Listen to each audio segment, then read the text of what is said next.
Hey everybody, welcome! Man, I am excited to be here with you today. It is another wonderful stream with a nerdy pastor just getting in here and doing all kinds of fun stuff. Today is one that I'm particularly excited about because like a few others we've done in the past, like with Soma Games and Lost Legends of Redfall, and then we did another one recently, didn't we? I'm blanking, chat. I'm sorry. If you remember, remind me, chat. I'm blanking right now. I feel like we've done it recently, but we are gaming with somebody who has designed the game that we're playing. And we're going to be getting in here and talking about the game itself, but also talking about their home church. So I am thrilled to introduce you today. Everybody say hello to Hunter Fowler. Hunter, how are you, man?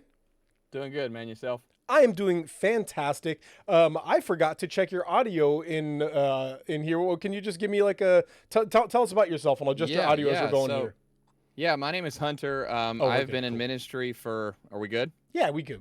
Awesome. I've been in ministry for a little over 13 years now. I started in youth ministry when I was 18 years old. Man, it was just been a wild ride since then. You know, we took over a youth group that had 17-year-olds in it. And at 18 years old, so like we just kind of had to look at it and go, hey, follow. So you were fast. Like fresh out of high school? Yeah. So my wife and I were dating at the time, and our church that we were in Orlando, Florida, and our church at the time really didn't have a youth ministry that was active. We just had a group of us youth that hung out, and we hit 18, and they were like, hey, we need a leader. Do you guys want to help out? And we didn't even come on staff or anything. We were just like, hey, yeah, we can help. So we started doing Wednesday night meetings and all kinds of stuff, doing events, and it went really well. We grew that youth group pretty strong, and awesome. Did 4 camps with them and all kinds of crazy stuff. And then we moved up here to Canton, Ohio, in 2015. Man, sounds about right. I love that because it just shows like the importance of community within a church, that they were able to raise up somebody within it and say, hey, now we want to entrust this to you with it. I mean, there's always that kind of a fear of entrusting a youth group to somebody who's just out of youth group. But at the same time, community is something that is like so often overlooked today, right? That's Save Point's whole thing. We want to find people real world physical communities. And so just getting to this point where you have been in a community long enough, you are trusted within this community long enough that community is now willing to hand this over to you. That's awesome, man. I love that. That's super duper cool. So tell us a little bit about Synergy. Yeah, so I'm a part of Synergy Church here in Canton, Ohio. The church has been around for over 35 years now. It's been known in the past as Cathedral of Life Church, and we were here in the city about 8 years ago. We'll get more into the details of this, I'm sure, as we go on. But about 8 years ago, we had a major fire in our building, and it was crazy. We've had to move. We've ended up merging with another church at this point and helping them out, an older pastor in the city.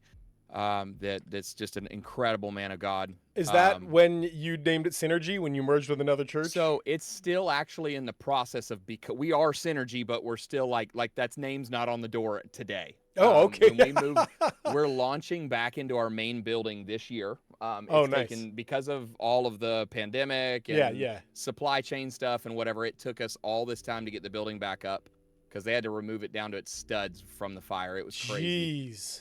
But we should be back in the building this year, and when we launch into the building, we're launching in as Synergy there. So it's Synergy Church, and we've been now, as you've seen, the website's up, everything's really functioning, and we're doing really cool things. But yeah, as a unit, we are Synergy, so it's really cool. Man, talking about fires, a while back at our church, so we live like just on the edge of Portland, Oregon. So, we're like the suburbs outside of Portland, Oregon.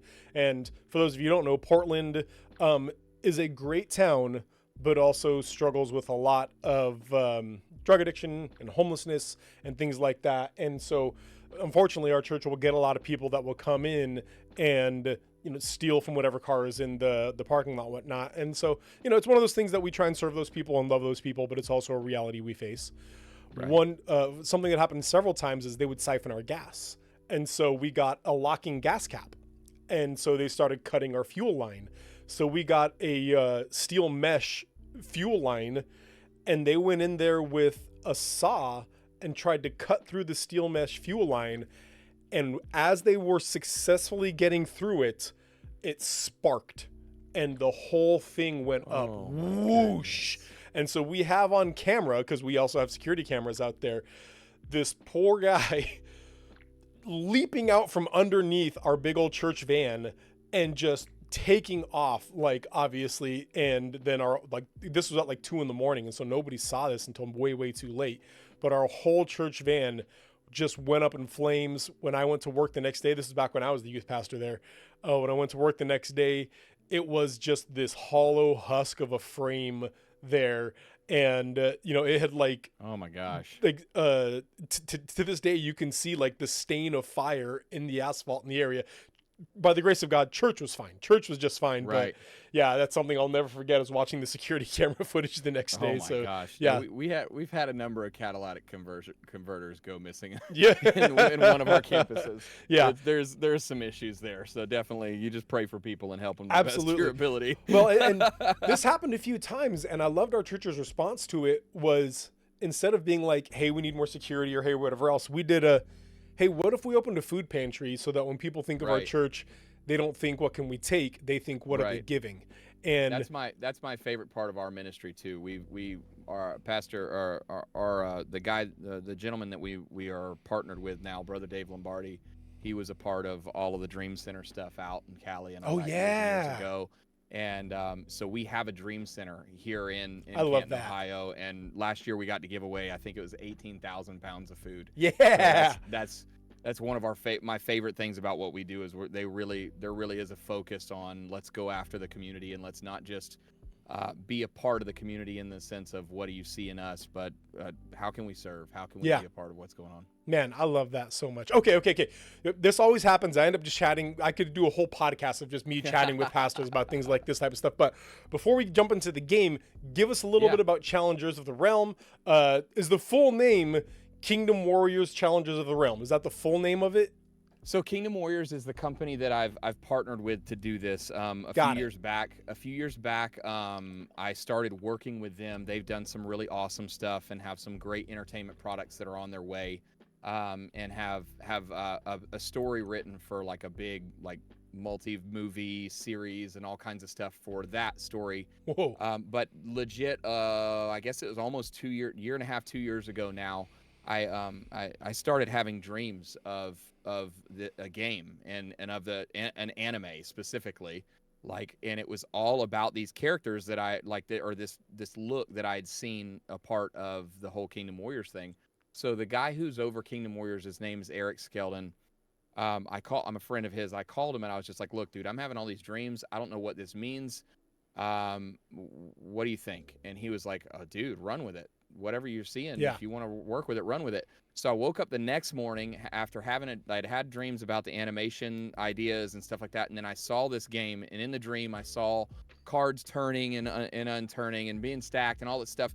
And I woke up and I felt the impression of the Holy Spirit just saying, call my friend Billy, who's now our lead game designer.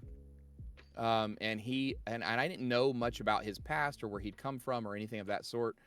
But he said, I just felt impressed to call him. So I called him and I said, hey man, I got this idea. I don't know why I feel like I need to call you about it, but here I am.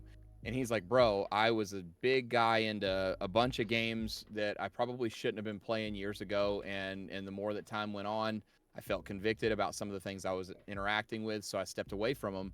And he was like, I would love to help with something like this. And that launched us into the journey of developing what we have today and where we've come to. And so it's been a really cool project, because the idea is not, hey, let's make another Christian game. Yeah. Like, there are people that are doing that, and I'm so thankful for them. People like Andrew over at Deliverance and all them that are killing it with games that are amazing games. I don't know if you guys heard it. Gate Zero is a video game developer right now. Gate Zero is top notch. You gotta check that out. We played that on the stream chat. It's a great game. Incredible stuff. And I think those are awesome for the industry. But one of the things that I felt really impressed was that we needed to make games and entertainment options that aren't necessarily Christian, but that we can partake of in our culture, that don't compromise our faith, don't compromise our mindsets, but also are every bit quality enough and story-wise are outside of just the Christendom,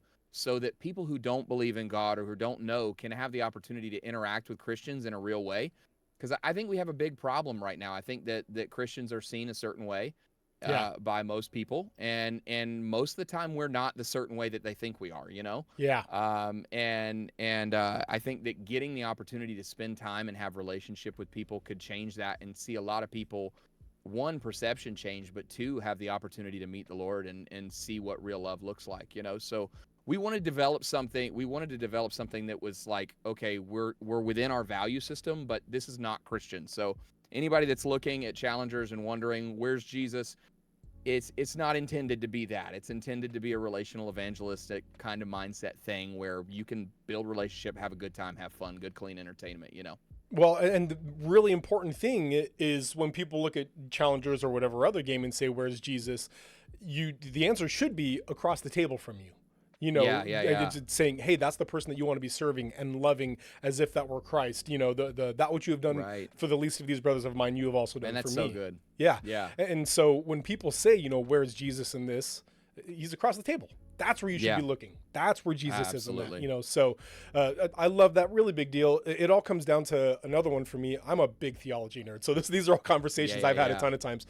Is Romans 14. Romans 14 is the section of scripture. Chat, we've talked about this, where Paul is addressing the Romans because some of them are saying, "Hey, you can't eat meat that was burned for idols," and others are saying, "But I'm building relationship with the people that I'm eating the meat with."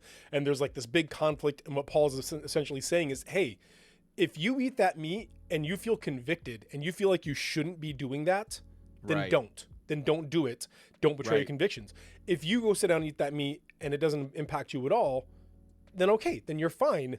Here's the important part, though. Don't judge each other for it. Don't try to sway the other to your side. And I think that Challenges is this great way of sort of balancing that. Like, there are people who can play Magic the Gathering, Dungeons and Dragons, and have no issue at all. No big deal. Not an issue.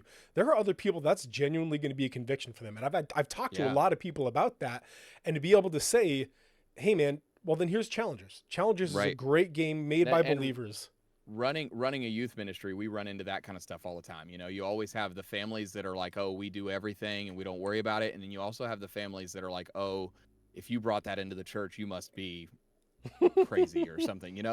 And so I think that this is a great thing that we've worked really, really hard to make something that visually, gameplay, all the way around is a full, complete product, a full, complete thing. And in the future, to be able to develop stories that tell, like Tolkien did, like C.S. Lewis did. So many of these guys were able to tell incredible stories that ultimately glorified the Lord and his ways in some way, shape, or form, but did it in ways where it's accepted by the entirety of society and everybody just loves it. So like if we can, if you want my ultimate like big picture dream, I'd love for our stories to be able to be stacked in those categories and talked about like that, Yeah, absolutely. Well, then, hey, with all this talk about Challengers, what do you think we play the game? You okay with that? Sounds great. Yeah, I think it's a good idea. So, chat, you can see we're here in TTS. This is Tabletop Simulator.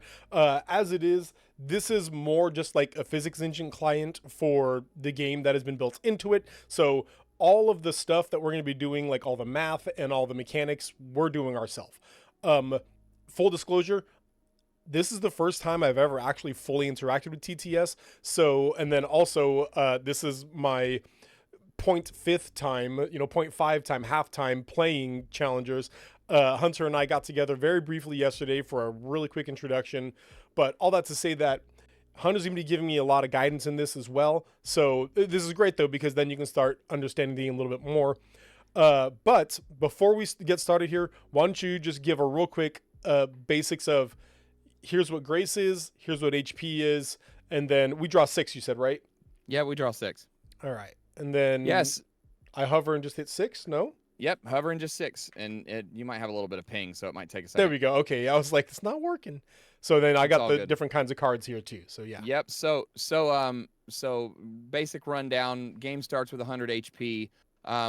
We like to call ourselves fresh but familiar. So there's some root mechanics of games like this that you're going to find in this that make it simple for anybody who's a Magic fan or even some of like the Yu-Gi-Oh, Pokemon kind of mindsets. Are here. We just got some drastic differences in the way that resources are studied. So that's the biggest thing. Our resource in the game, the primary resource, is grace. We classify cards and grace as resource, period. So during your upkeep phase of your turn, you'll gather resources, and then you get to select how you want to do that at the start of your turn. But every card, if you're looking at if he's got cards on screen, every Yep. card has the bottom left corner is the grace cost of the card. The bottom right corner on any hero card is going to be its attack and defense stats, and then in the middle of the card you'll see another little number, and that's the Incata stat. We call that's basically like a power stat almost. And it determines how many tools can be equipped to a card as the primary function, and the secondary function is for an ability that he has in his deck. Actually, you're looking at it. If I'm is grapple. So you got how many cards can be on or how many tools can be on a hero is indicated by Incata, as well as grappling. If he decides to use that ability, the cards will fight with that stat. So it's just a secondary combat layer, but the gameplay is pretty simple. We start our turns with upkeep. We gather resources. You prepare. That's when you can spend your grace to put your cards to the field. Outside of that prep phase, only instants can be played. And then engage is when you decide what you're going to do, and respond is what your opponent does to it. And we keep flipping back and forth until one of three things happens. Either somebody runs out of HP, somebody runs out of cards, or somebody gets held below 0 grace for at least 3 turns. Awesome. So I guess just that means like that. I saw that when looking through the rules that being below grace is a thing. We can't choose to go negative on our grace, right? I'm guessing there are other cards that force your opponent. You can't choose to go negative. And our 4 guilds that we have here all have like different play style builds. And in the long run, we're a full scale TCG. So the idea, if you go to the website, you'll see like how to build a deck and what the rules on building a deck are and all that good stuff. We're a full-scale TCG, so you'll be able to play with multiple guilds in your deck when you build. Today, we're just using the starter decks to make it simple, and that way we can kind of work things out as we go.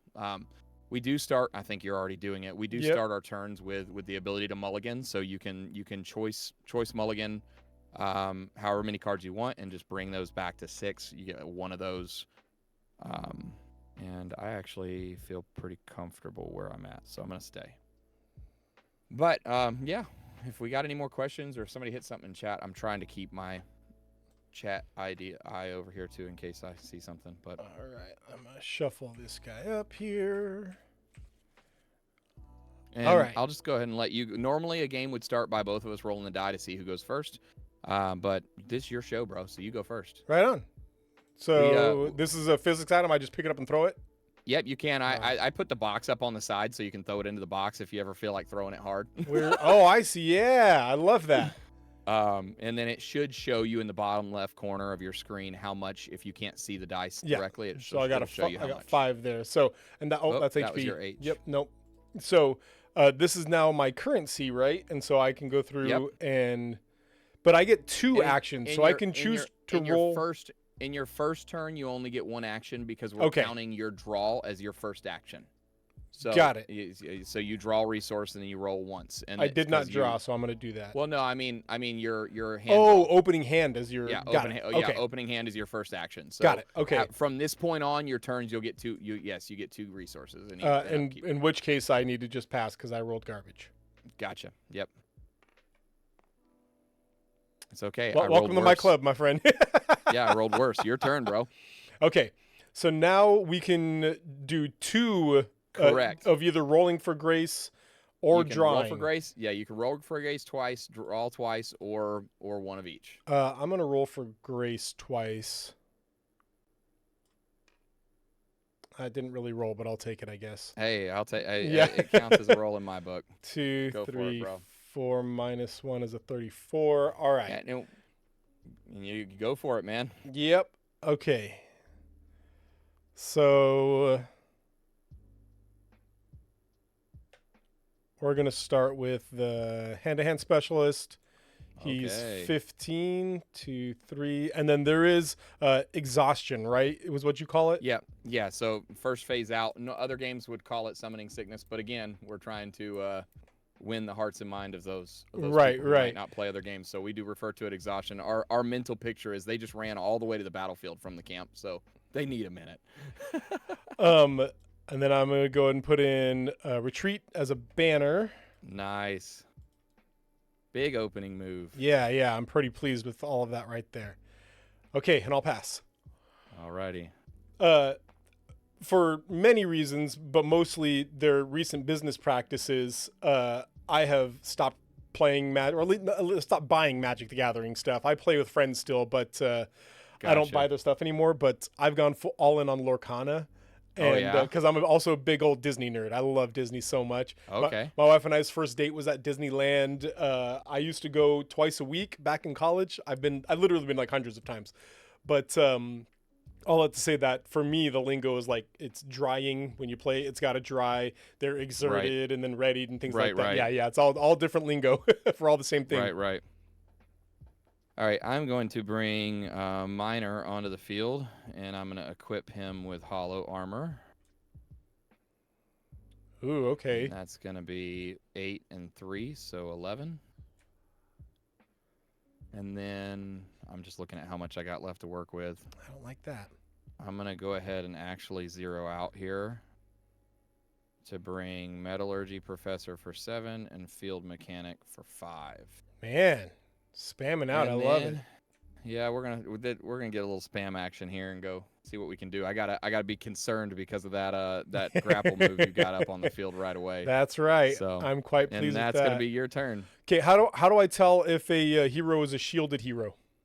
Okay, so if a card doesn't have any other ability on it, it's gonna say on it in big letters shielded. But some of the cards have multiple abilities, and our shielded and ranged are kind of like more common things. So we'll tuck them, and there will actually be a shield on the middle bar of the hero, like where you see this bow. So yeah, the on this ranged one. part. Yeah. Yeah, Got it. right where you see that bow will be a shield, and in our like documentation and everything, we actually include all of the symbols. But most of the time, you're gonna see it written out. So 2 questions, or not Yes. one statement, 1 question. One Yes. statement is a really interesting thing that I like about this is the what's the grapple stat called again? Inkata. Inkata. The Inkata is also pertaining to how much can be equipped to your Yes.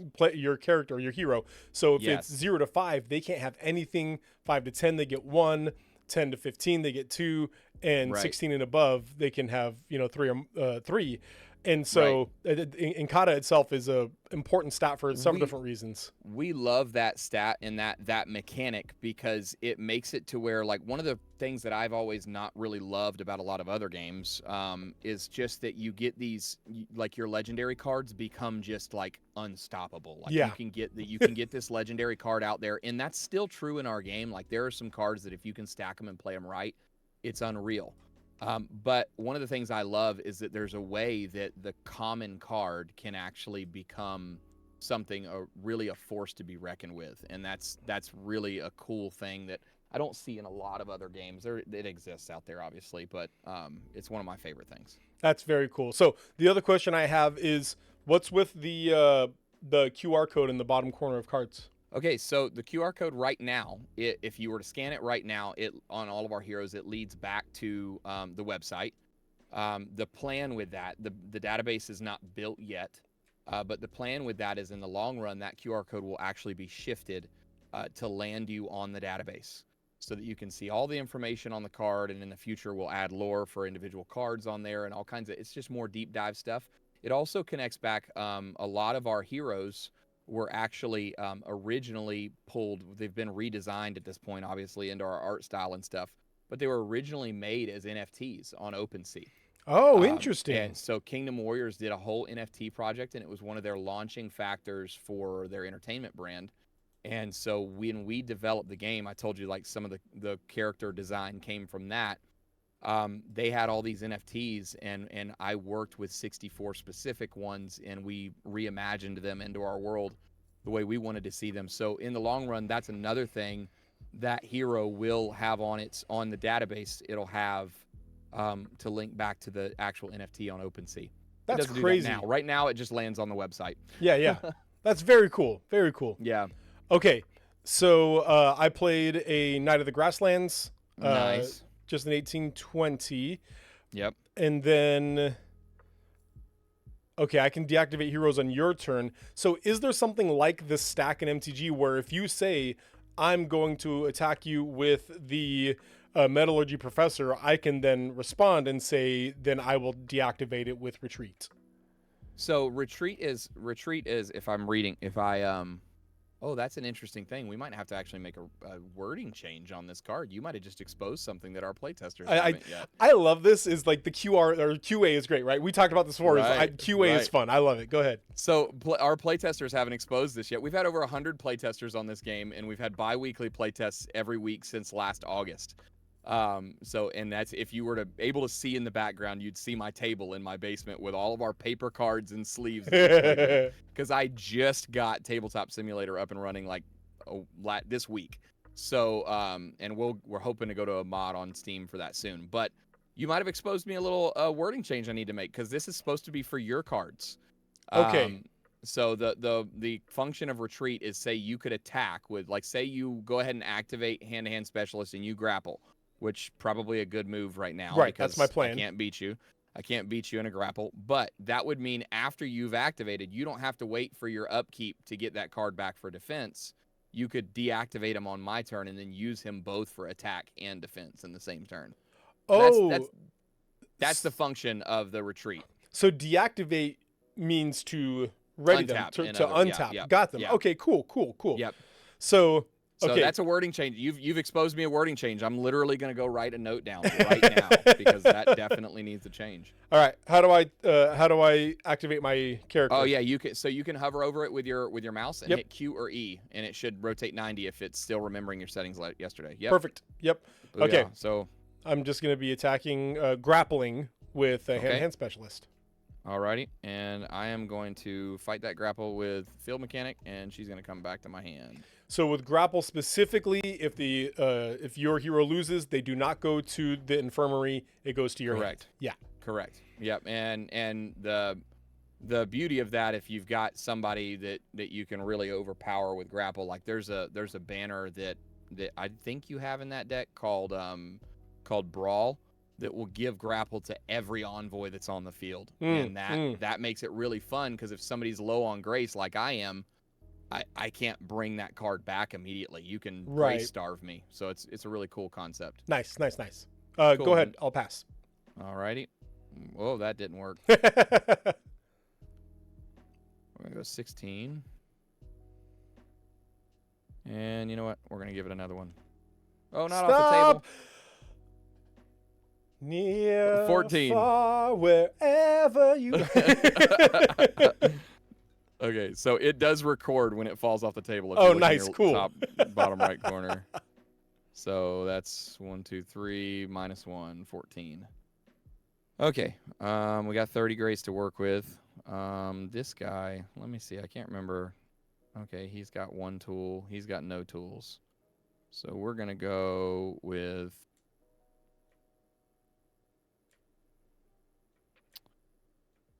We're gonna go with Supply Runner onto the field for 13 grace. And then we are going to go ahead and swing with 14 ranged. Oh, the ranged. The ranged. So I just got to take it, right? Yep, that's going straight to the HP because of no shielded. Yep. And that'll be your turn. Cool. Oh man, I got this so much cleaner than when we were testing it out yesterday. I was able to actually get all the player numbers to roll right in the chat and everything. It was so wonderful. I love Tabletop Simulator, man. This is really cool. This is buttery smooth. It really is.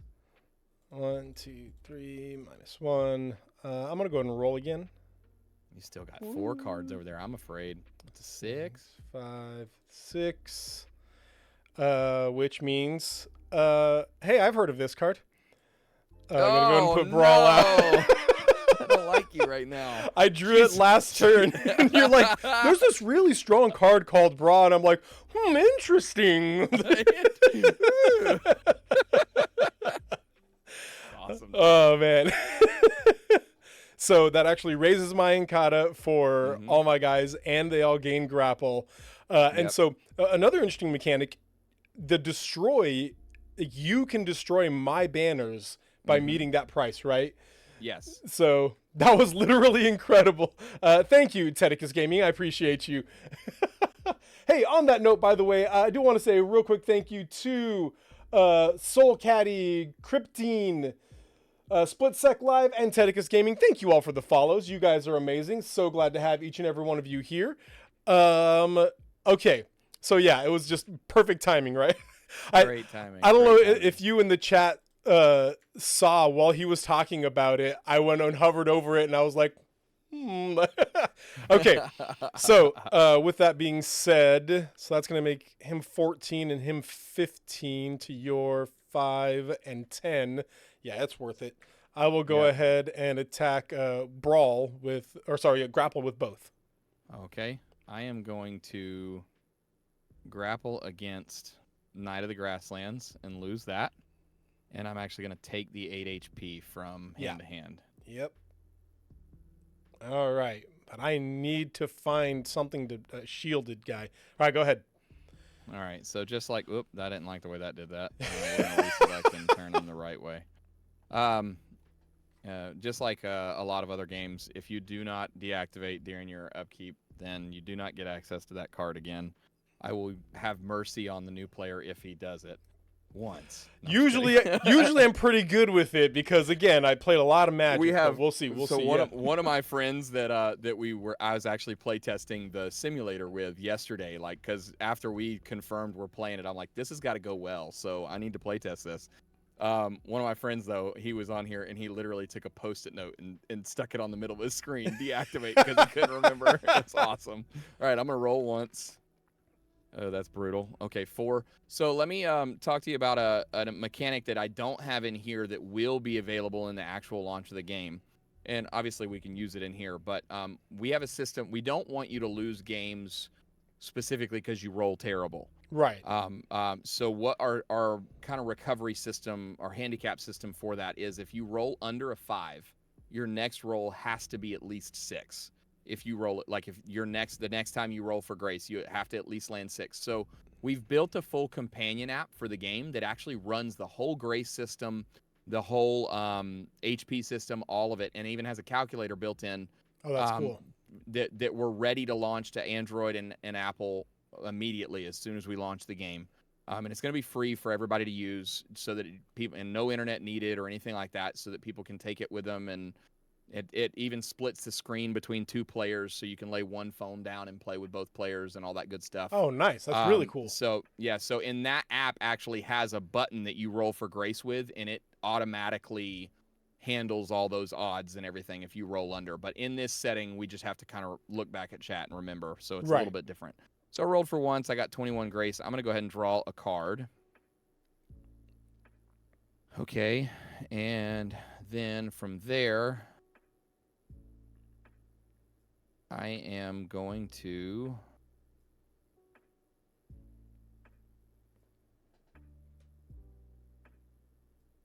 I have to do this. I want to do something else, but because of the current state of your world. Okay, destroy 5 cards after grapple's been utilized, and that's 5 after 1 deactivation. So you haven't used the deactivate yet, so I cannot destroy that, but I am going to go ahead and get rid of Brawl. Do you have 5 to discard? Oh, discard from there. Got it. Yep. Got it. Okay.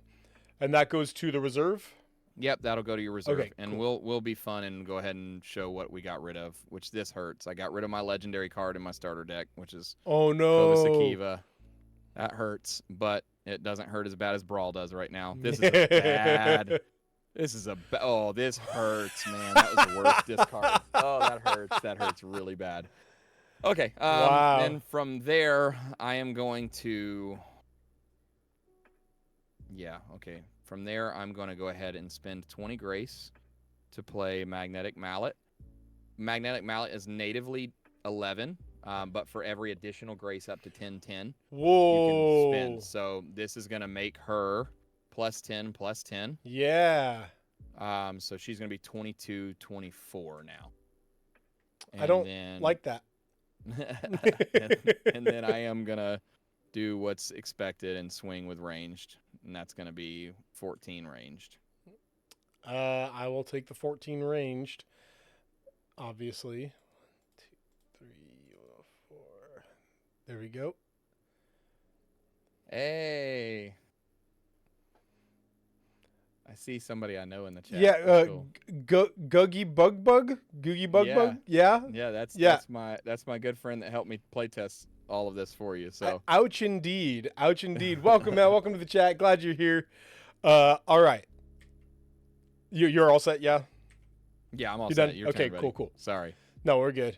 I'm gonna roll. Be good. What did I just say? If you are rolling again, you have to roll over a 5. Right, right. So Let's see.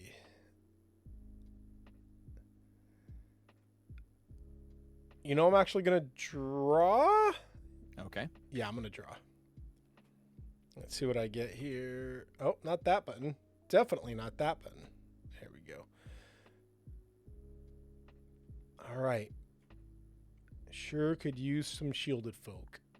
All right, I'm going to go ahead and use the 3 grace for Blessed Raiment Nice. to give +0 +5, making her an 1825.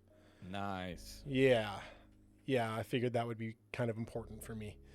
Mm-hmm. Now, your big fancy magnetic mallet does not change her Encata at all, right? No, not at all. Okay, cool. Then I'm going to go ahead and grapple with my hand-to-hand specialist. Okay, and we're gonna take 8 for that. Yeah, I need to raise his attack.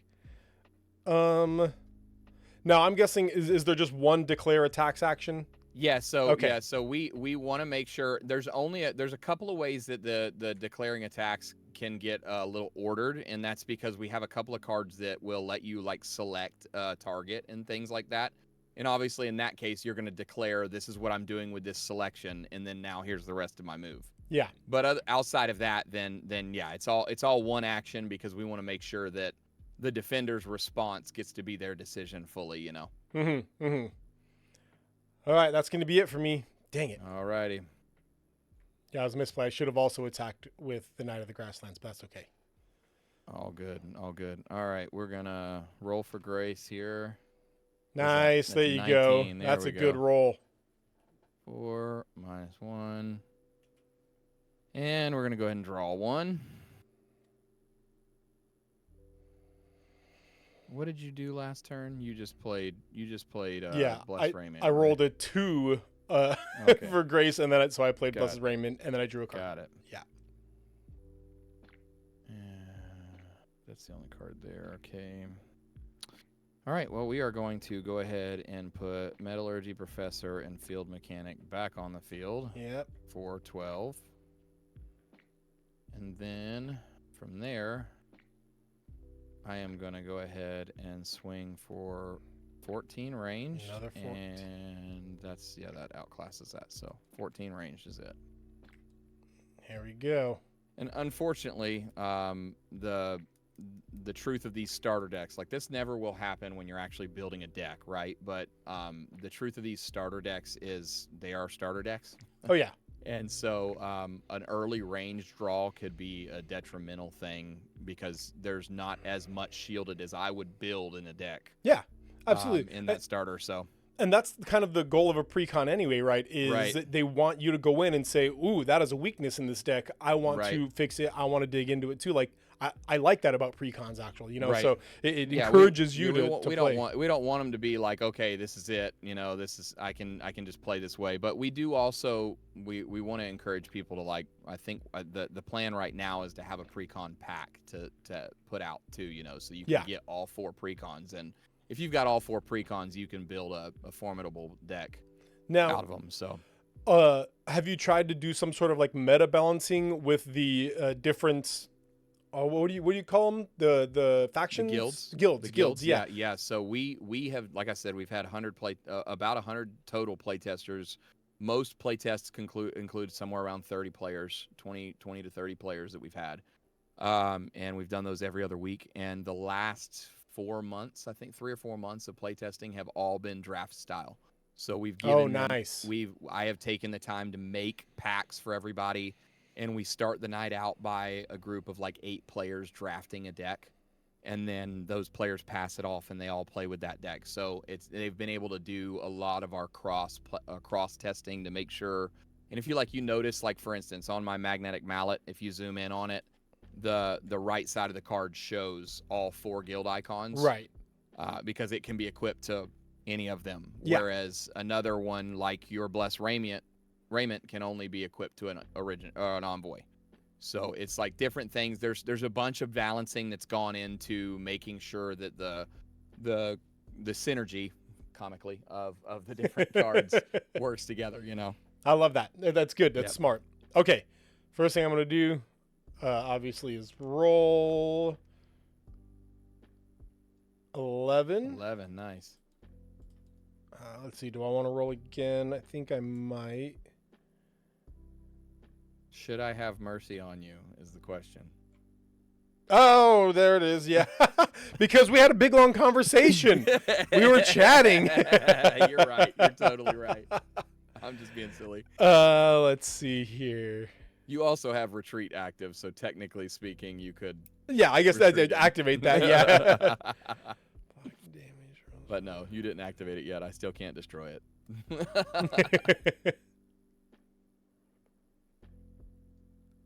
taking a look at what I have and seeing if I want to roll again or go ahead and draw. I'm going to roll again.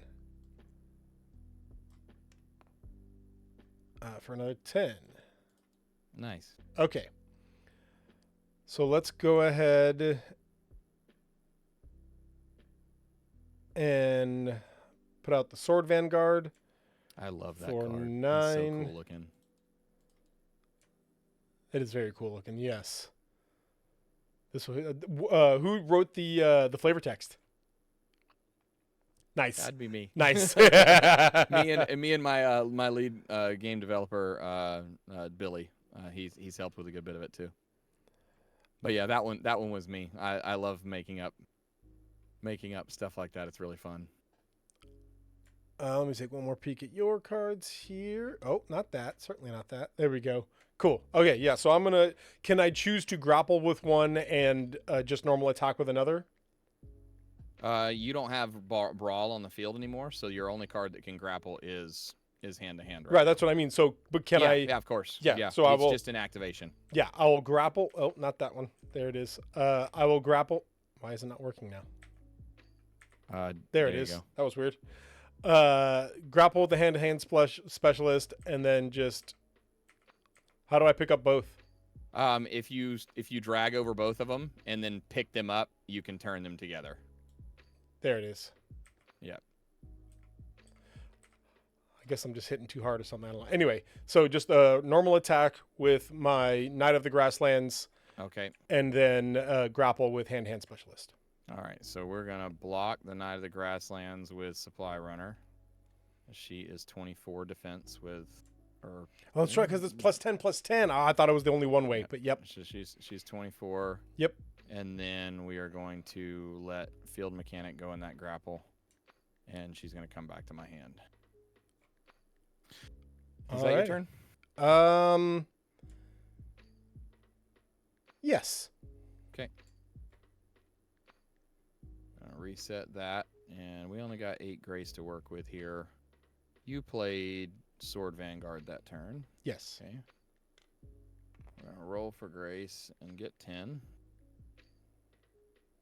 And I'm gonna draw once. And then I am actually, that's not what I was wanting to do. Come on now, move that over. I want to be able to move. Okay, we're gonna go with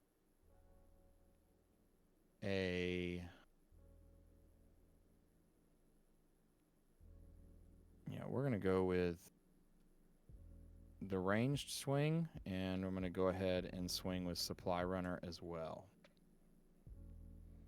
And that's she's swinging with 22 and he's swinging with ranged 14. Okay. So then the first thing I'm going to do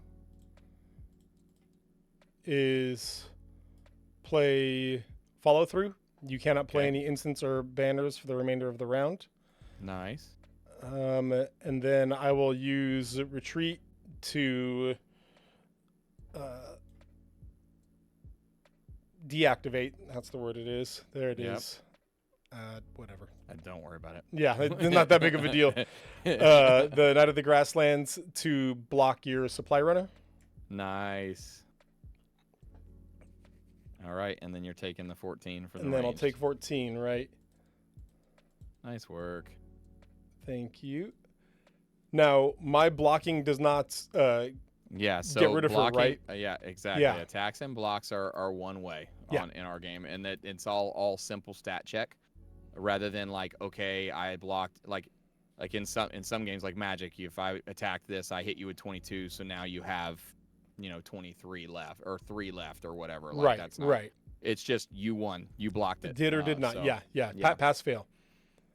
And if you block an attack that you're going to be sent to the infirmary from, unless a card states that it's got the ability to overpower, which is our essentially trample. So if you have overpower on a card, then the remaining count would go to the HP. But otherwise, that it's a full block. They laid their life down to block that attack. If that is the kind of the mindset that's there. Nice. That makes sense. Cool. Yep. Is that your turn? That's my turn. Awesome.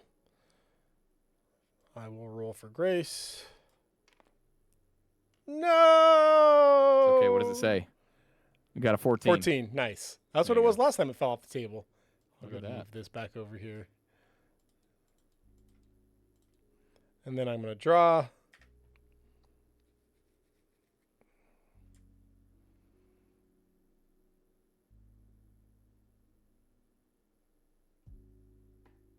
Oh, interesting. And hearing you say, "Oh, interesting," is not a fun thing to hear. That could be really bad for me.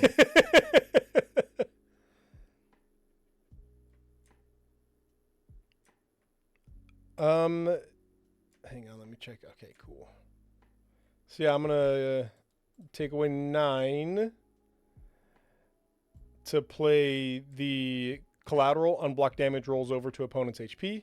Nice. There you go. There's what I was talking. You've done it twice now. I've talked about something. And it's right there in my hand. Yeah.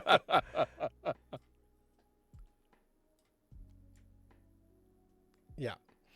And then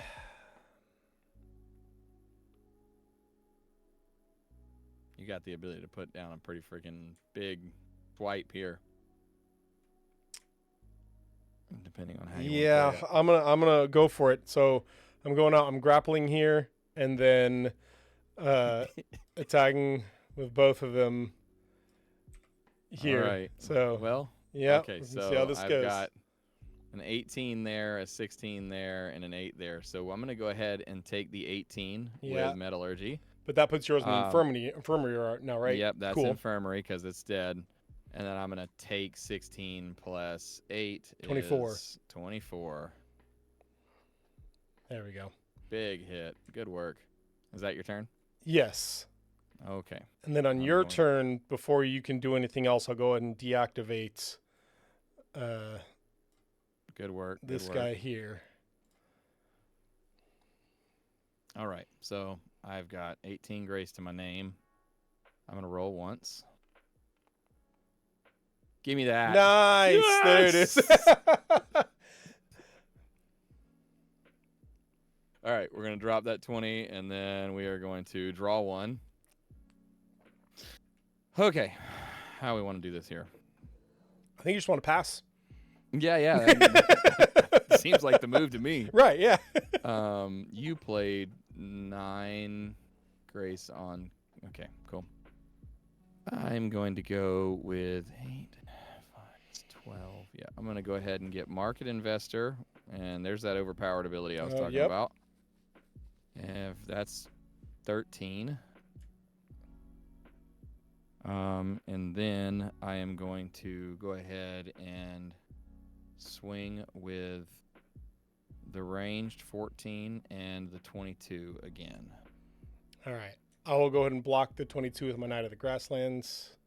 I'm going to go ahead and play that instant for 14 Oh, no. and get rid of that tool Yep. so that she is weak enough to go bye-bye. So that goes here, and Yep. she goes there. Tier. And then I'm taking Tier. 14 anyway. Yep, I'm taking 14 there. I wanted to do that last turn, but you were masterful. I knew it. Like I knew it was coming, right? You were masterful. You were masterful with it, man. You played the follow through. That actually might be one of the better plays of follow through I've seen. So great job, man. I've played a lot of TCGs in my time. Yeah. I'm going to have to have you play test with me more often. Oh, 100%. I'm down for that, man. Absolutely, yes. I work, so I mean, obviously, Save Point's a nonprofit. We're still learning how to make money. So my money making job is at a local game store. And so, really? Yeah. So I know how to play Magic. So once we get done, you can talk to them about us doing a launch event there when we get ready, huh? If you want to do your launch event in Troutdale, Oregon, yeah, go ahead. Yeah, man. I want to do it. Our one of our missions is actually not just to do the whole just go to Kickstarter kind of thing. You're done, yeah? To be clear. Yeah, I'm done. Yeah, okay.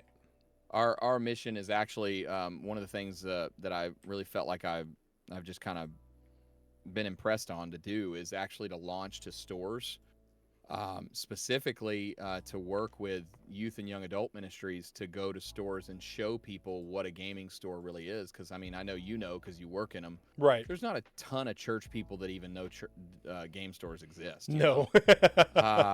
So they're really cool places. Like it's really chill places for the most part that have a bunch of awesome people in them that people don't have a relationship with. So kind of like one of our ministry sided things is kind of a vision to be able to go into local stores and become partners with them and do a launch event, connect youth groups, young adult groups, and all that to come in and play and learn a new game, give away prizes. And that's like one of our initiatives to launch the game, rather than just doing like, hey, here's TikTok and here's a Kickstarter or whatever, but do a little bit more. All right, look at you, flash burns on the field. So it's gonna be 3 to you.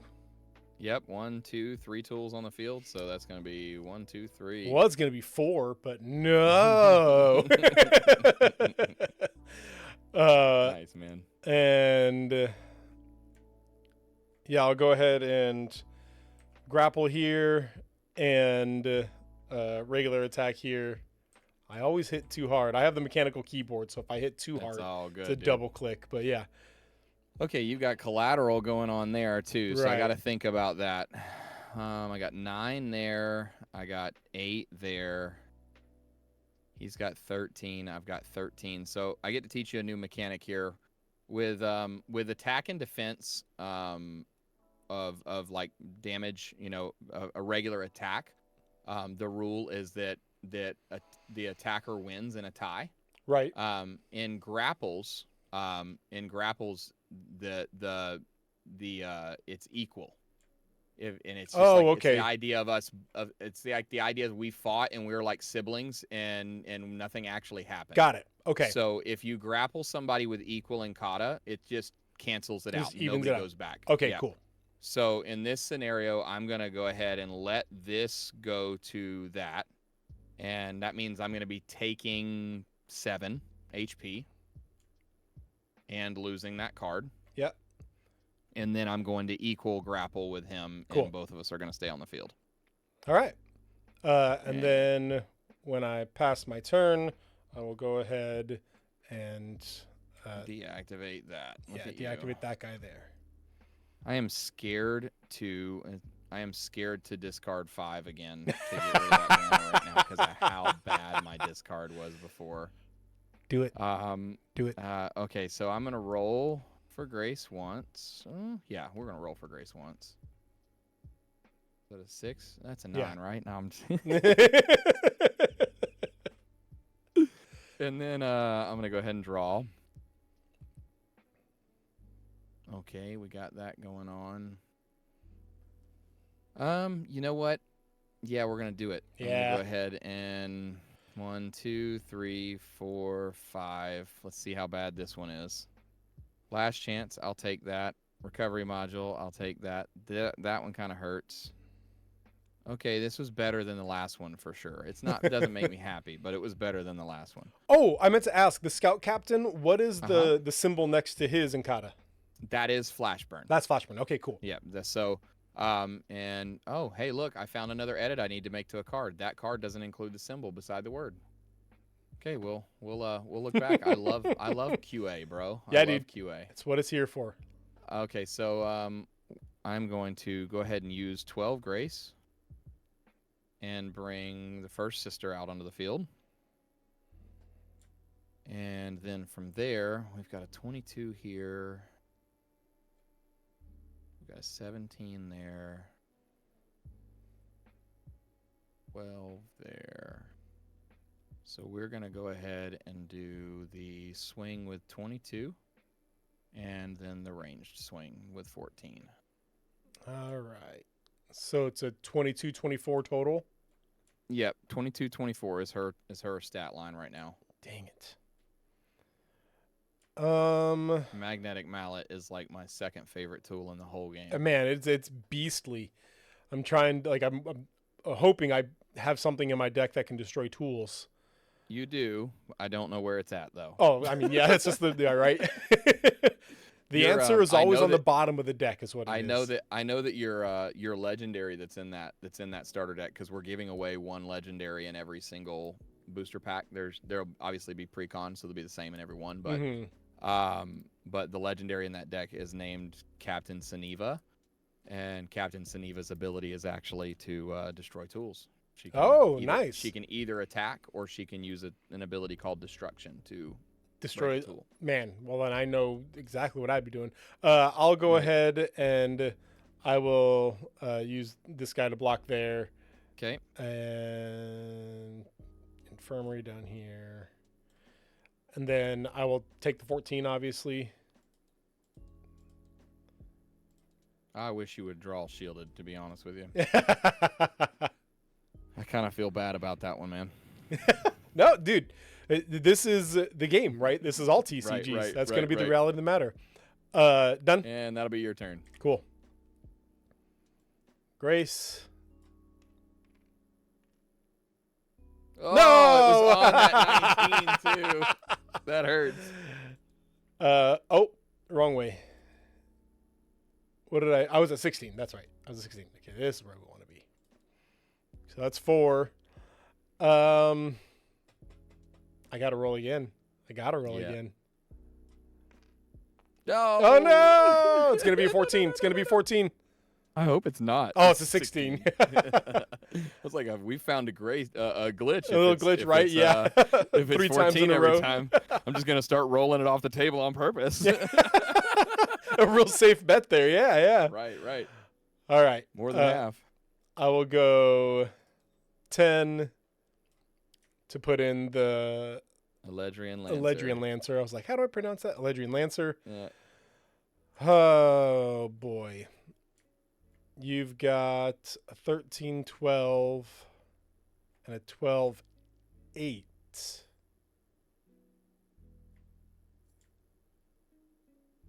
So it's going to end up being the same either way. So I'm just going to attack with the Scout Captain. Okay. He's a 21-17. 21-17. Okay, we're going to go ahead and block that with Market Investor. Cool. And then I'll pass. Is that turn? Yeah, that's turn. All right. And then from here, we're going to untap, deactivate, whatever we want to call it today. Right. Where did that dice go? Oh, there it is. It's off the corner. Yeah, my bad. No, you're good. We'll roll once. I did it. No! So It slowly rolled off there. A 4. Okay. Strategy not working. Yeah. Let's see here. We'll draw one. Okay. Well, that would have been nice to have earlier. You've got a 10 and an 11 on the field. I'm going to actually go ahead and full swing here. Yep. And we're going to be doing 14 ranged. We're going to be doing 22 standard and 13 standard. All right. So a 12 and a 9. And I don't have any overpowered anymore. So if you block, you are full blocking. Yeah.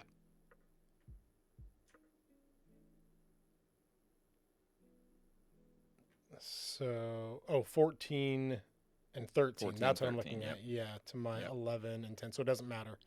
So, I obviously have to block, so I'll just block them both, and then they both end up in the infirmary for that. And I still take the 14, putting me And at 2. It all comes down to this right here. This poor game has come down to that silly range card, man. I don't think you've done any damage to me otherwise, actually. Ready? Are you done? Yep. Yeah, Cool. I'm done. Let's see. 11. And then draw. Is this going to be the answer I need? It is not. As a Sword Vanguard, I'll let you play out your turn. So go ahead, man. Make it happen. So we'll go ahead and we'll go minor reset. Reset my cards here. And then we will roll for grace.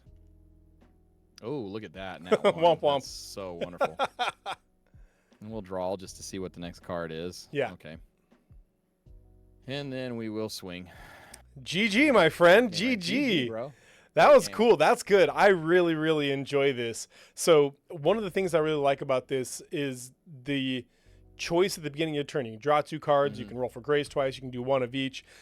For being something like, at first, when we were talking about it yesterday, I was a little trepidous about the D20 roll for grace roll, because in my brain, I was like, man, what if you keep rolling 3s and your opponent keep rolling 15s? Like, it's just going to be a crap game. But when you can double up your rolls each turn, and when your opponent is probably, if they are rolling really high, they're probably not going to keep rolling grace. They're just going to play cards, whatever. Like, it helps balance itself out at that point. So and when we were first doing it, you know, we were not unhappy with just doing it straight up D20 roll. You know, we weren't very unhappy, but every once in a blue moon, you would get a game that was just like, okay, he's rolled nothing but 15s, and I've rolled nothing over 7 this whole game. So that's when we started implementing the little handicap of, okay, if you roll less than a 5, your next roll has to be at least 6.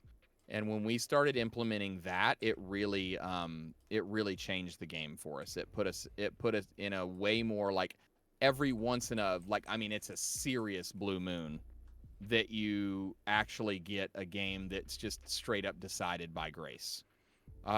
Most of the time, though, the game is all about what cards you play and what cards you don't play, you know. Well, I like it a lot too, because when we go to games and stuff, like, you know, one of my big complaints about Yu-Gi-Oh, specifically when I used to play Yu-Gi-Oh a lot, was my deck would be like this big, and like I have to carry a bag for it. And you know, we're in the position now with this that you know, you're going to be carrying somewhere around 40 to 60 cards probably. You know, the occasional deck will have 80 at most is our limit, but because of that, it's a beautiful. I won that one there. You Rasta did. Lion. Oh yeah, hey. Rasta Lion, yeah, he just won. He got out a ranged character very early, and I never got out anything with shields, and so that ended up being the. So I'll give you an insight. Rasta Lion is Billy. He's our lead game designer, so he's jumping in here and saying, hey. So. Oh well, hello Billy. Your game's bad, and it should. They're just kidding. No.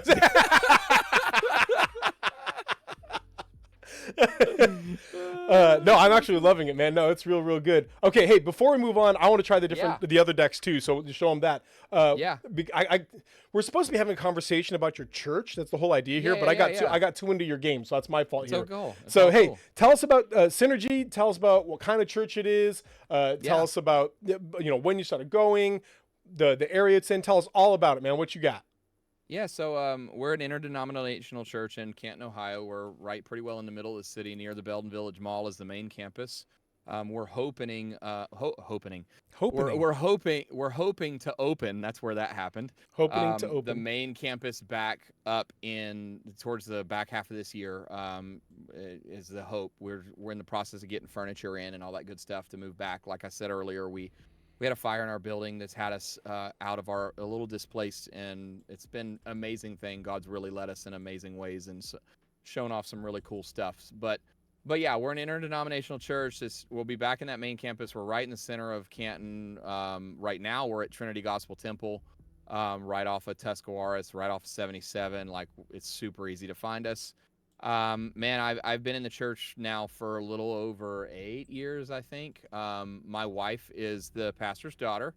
And that's kind of how I went from being in Florida to being in Ohio. Dude, I that's get how I asked. got to Oregon. That's exactly Yeah, how I was from yeah. Arizona otherwise. So, yep. So my dad was an itinerant minister, or still is an itinerant minister, and does a lot of traveling. And I came up here with him for him to speak at their church when I was 15 years old. And Allison and I became really good friends, and then a few years later we started dating, and then rest is kind of history, you know. Really? You guys but- dated like in different states? Yeah, so we started dating when we were 17, and we were long distance for 2.5 years, year and a half, something like that. And then she moved down to Florida to go to college. So I went to Full Sail University in Orlando for recording arts. And then she came down and went to Full Sail for a music business. And we've done multiple studio projects. Look around me, it's kind of obvious. That's what we do. That's Right. big music is a big part of our life. But yeah, no, we came up here to help with the church and ended up helping with youth and worship department back in 2015, 2016, somewhere in there, and have been here since, man. And we absolutely love it. Our church is family. Like, that's one of our biggest things is, we don't want to just be a place that people come to and check off a box. We want to be, that Acts 1, really doing fellowship, doing Yeah. life together. So, like, I mean, we have, between the play tests and all the different things, we do game nights for the young adults every couple of weeks. We'll meet up at the church and they'll do Uno and Super Smash and all kinds of stuff like that. So we have a lot of fun with all the game nights and different things of that sort, Bible studies and different stuff happening all over the week. But it's really the heart of our ministry is like, hey, let's be a family. Let's not just go to church together and be in the same place once a week or twice a week. Yeah. Let's actually have real relationship and be there for one another and care. I love that, man. That's so good. Again, relationships, just the community is such a huge part. And in the 90s, the church and the early aughts, the church really got into this almost like business model type of thing, the whole purpose-driven church type of thing, where it was very, very consumeristic. Come to church on a Sunday, consume it, and then go home afterward. And that helped bring people into the church. But then we lost this whole like deep community thing. I remember when I was in college in the early aughts, we were taught so I went to Christian college and was in like the ministry side of things. So one of my classes, we were taught, here's what people are looking for in churches: your children's ministry, your worship, and your bathrooms. Those are the three things that people want in a church. Fast forward 20 years and here we are now, and it's authentic relationships, authentic teaching, and community. Like, those are the things that people want in a church, because we've got so far away from that. So focusing on that side of things is so good. I love that. Yeah. Okay. Hey, how do I pull the deck out of the box? It's not working this time. Thank you. I appreciate you. You're welcome. You're welcome. If you're gonna run the Weavers, then I will switch it up too and run Bringers with you. Yeah. And we can show off all 4 guilds. Yeah, I like that. I like that idea. Okay. Loser goes first, or should we roll? Sure. And I'm fine with that. You're the host. You're the hostess with the mostest. I'm the loser. You get possum screaming emotes for that. There we go. Okay, I'm gonna go with a little mully action here, I think. Yeah, let me see what I have.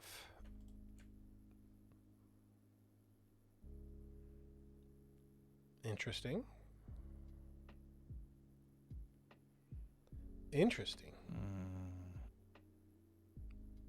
This is a scary draw, bro. This is a scary draw. I'm gonna mully 4 here.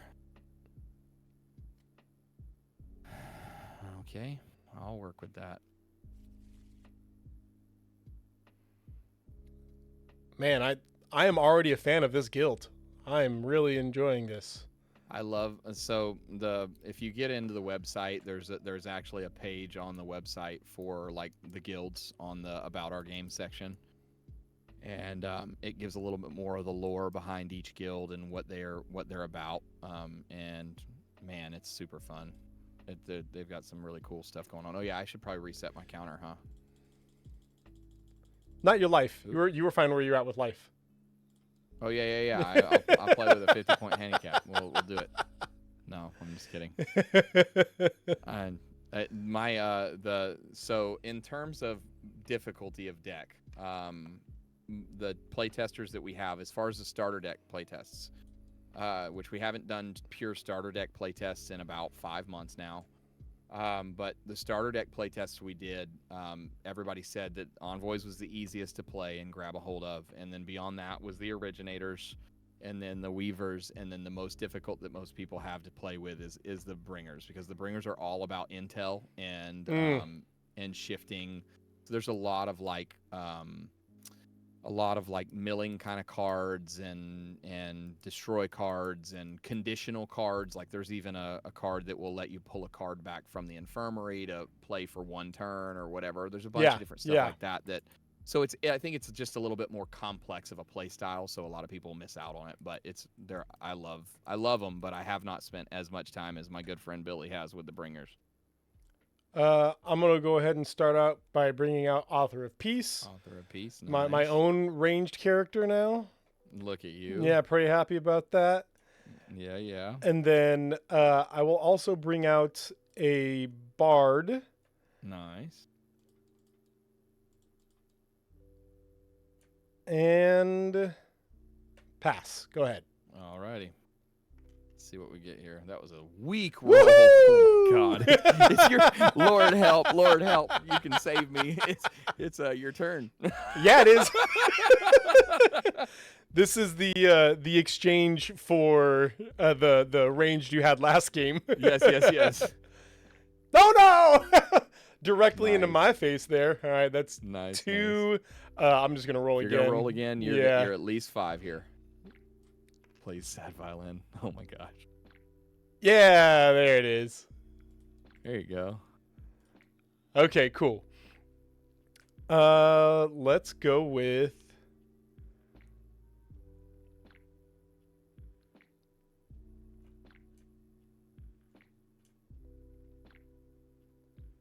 I literally have I have your stream up so that I can see the chat, but I have a file folder over the actual screen. Good call. Yes.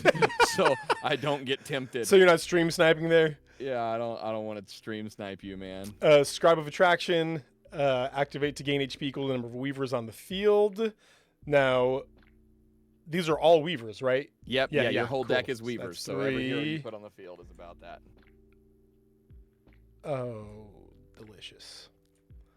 And also, so I'll describe the symbol that's on Scribe of Attraction, because that's not her. The ability is not the symbol there. Oh, yeah, okay. She's a very rare card that has that symbol but doesn't have the description on it because of her other ability. Is it Encore? A lot of the Weavers have that ability, and that is Empowered. And Empowered allows you to equip 1 more tool than your Encata says. So the Weavers are our lightest guild. Like their Encatas are very low on average. So all of our Weavers that have less than 5 Encata innately have Empowered, so they can all equip 1 tool. That makes sense. Anywhere cool. you see that, yeah. So we didn't want people to not be able to play tools on their characters all the way through and through. But we did want to play around with the idea that these are like the artists and the poets and stuff. So they're not going to have big clunky armor on and stuff, you know. So that's kind of the idea. Well, I will go ahead and attack for 20. Okay. Yeah. Can't do anything about that. And then I will pass. Go ahead. Alrighty. Well, we're gonna try to get some grace here. Oh my goodness! You got to roll again, though. Yeah, that doesn't count. Again. Yeah. Oh no! Oh my God! I believe in you. There we go. There you go. All right. Okay, we got 1. Oh, that needs to be 1 more. Yep, that's 13. And then we're gonna go ahead and roll again because God knows I need it. Oh, that's a 6. It should have been a 9. I promise. It was almost a 17. It looked like for a second there. You know. Right. Okay, we got 20 grays to work with here.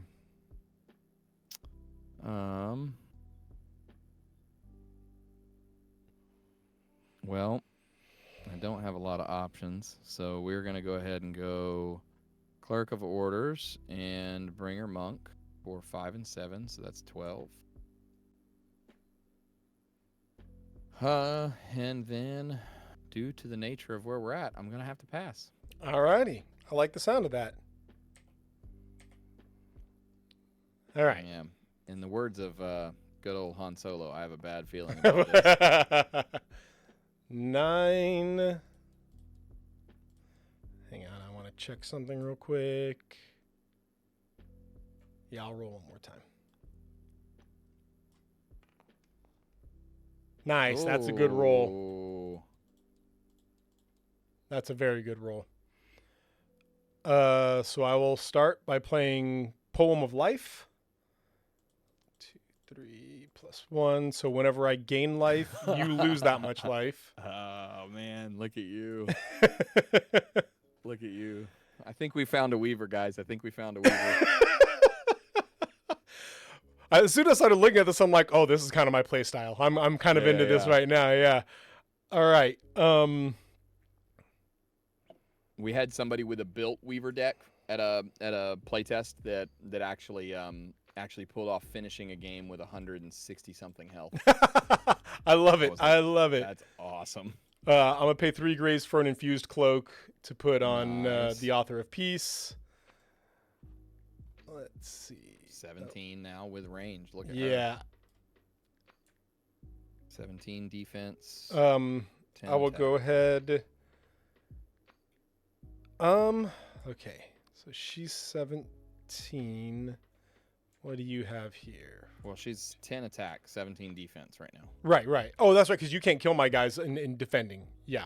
Okay. Right.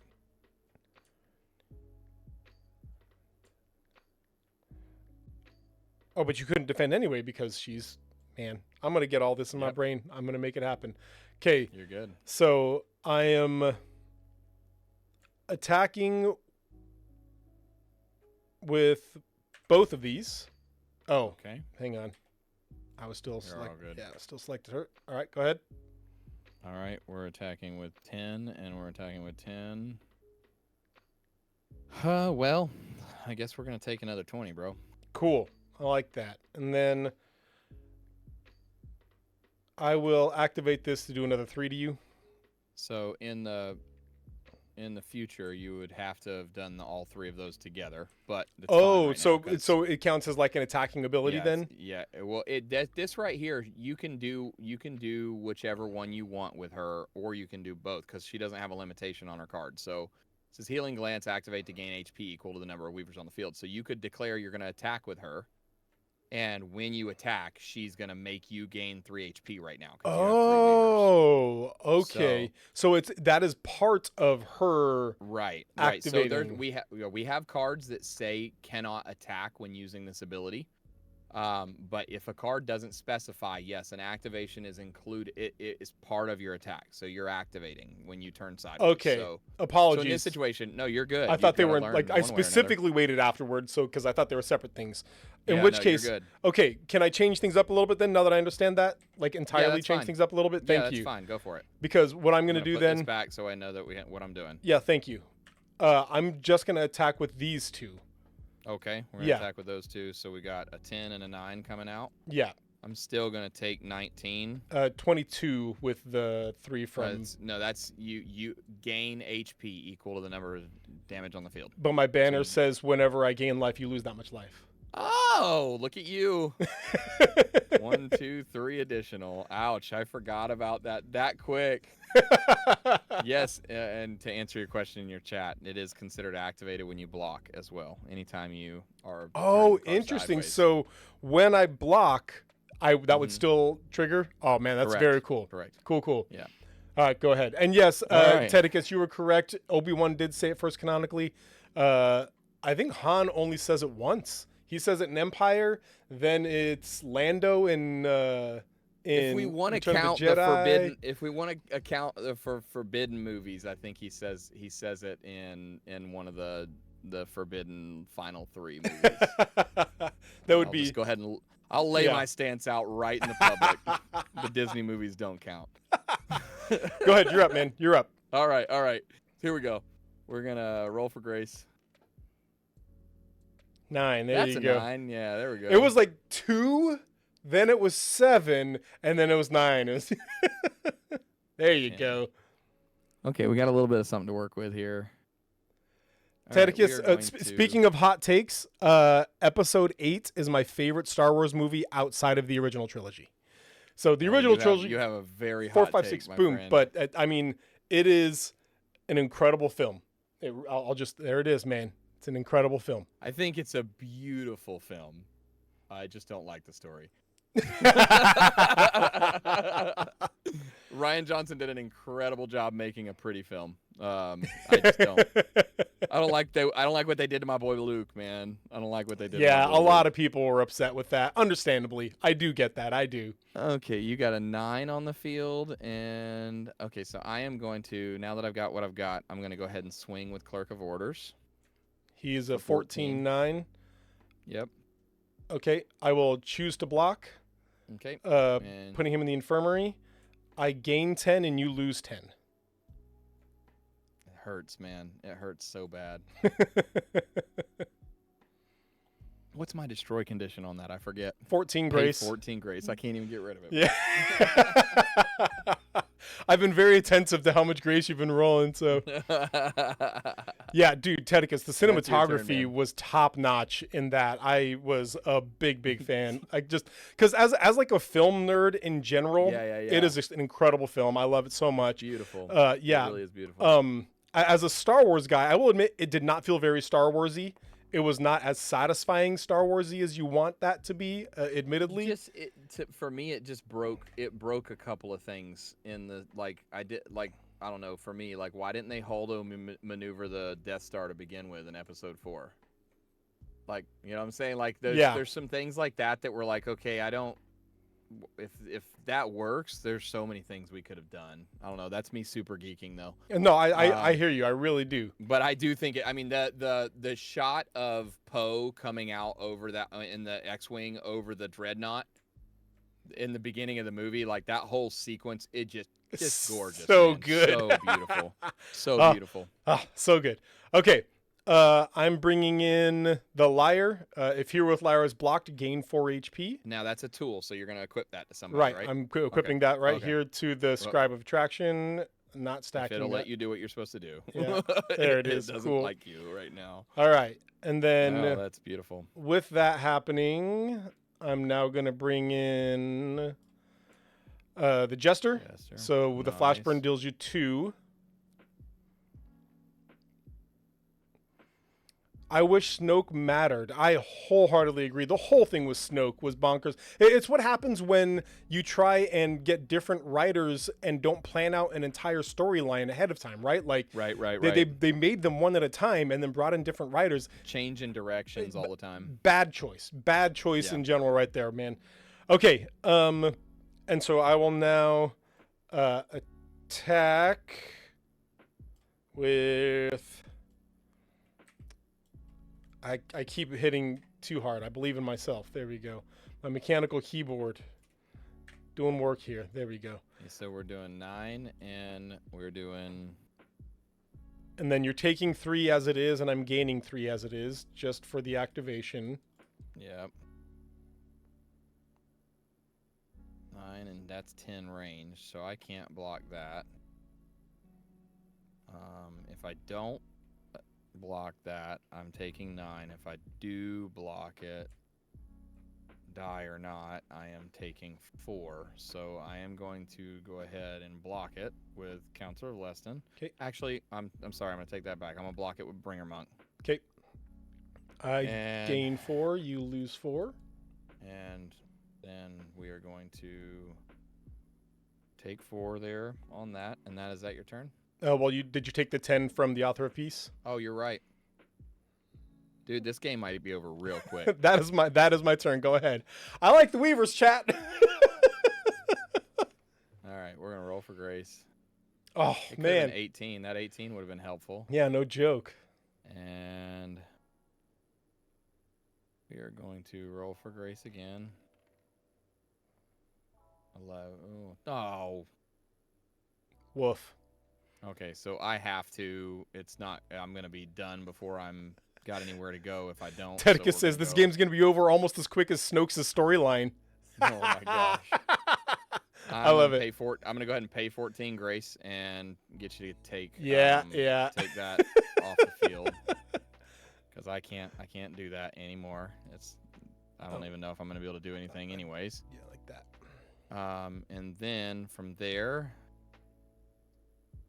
I am going to activate Counselor of Leston for an attack. When I activate Counselor Leston, I can bring back an ally hero and they may attack. So I'm going to do that right there. And so I'm swinging with 17 and 8. 17 and 8. You have 3 grace.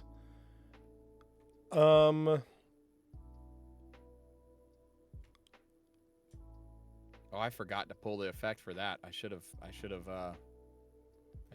made you discard a card there. Yeah, I'm seeing that right now. Yeah. I forget that card all the time. You know what? This is when you run a life gain deck, you tank the hits. So I'm going to tank it. I'll take 25. Oh, wrong direction. There we go. Yep, that looks right. That your turn? That's my turn, unfortunately. I mean, I'm okay with it. Yeah, I know you're okay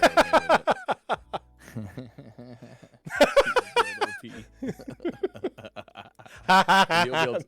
The heal builds are awesome, dude. All right. I love it. Grace. Nice. Oh, Dude, I will say that. So yeah, my well. grace rolls are also a very big deal in this. Draw one.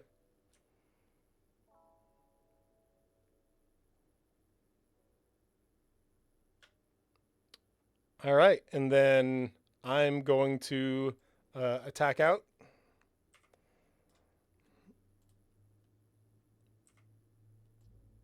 Oh, look at you. Okay, so the range is coming through no matter what. That's 10 range coming through. That's 8. Gaining 3. That's 9. That's 9, but I can live with this. So we're going to block this. So can I, as an instant now in response, play this? So, is there no in response stuff? There is, but typically speaking, the way that we would it would be like in order of operations. So like okay, that's fine. I'll just hang on to it then. What it would be. Yep. No worries. I knew that might be the case. I was going to take the risk. So, but yeah, that's fine. Right. Okay, so then I'm going to block that one and live there, and then I'm going to take 19. All right, that's my turn. Go ahead, my friend. I think we're probably done here, to be honest with you. And he's going to go back to the infirmary because it's my upkeep again. All right. Did you want to discard it instead? I mean, Isn't that the one that says if you discard them, you can make me discard a card? Yeah, we'll say I'm discarding. There you go. Look at you teaching me how to play my game. Again, I play a lot of TCGs, my friend. 1, 2, 3, and we'll be at 17 there.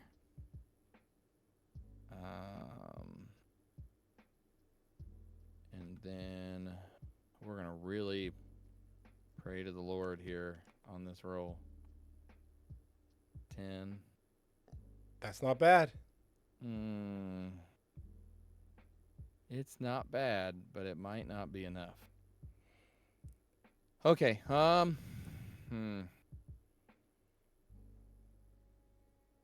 going to do 10 damage. So this is the only play I live here is to go ahead and play Barrier to the Field for 20 grace. Oh, that was 25. Oops. There you go. I'm playing for 20 grace, and that's going to give me shielded on all my characters. And it's going to give me +3 defense. Oof. Yep. And then we are going to pass. All right. Can I just do this? I sure can. Awesome. Okay, I'm going to draw 2.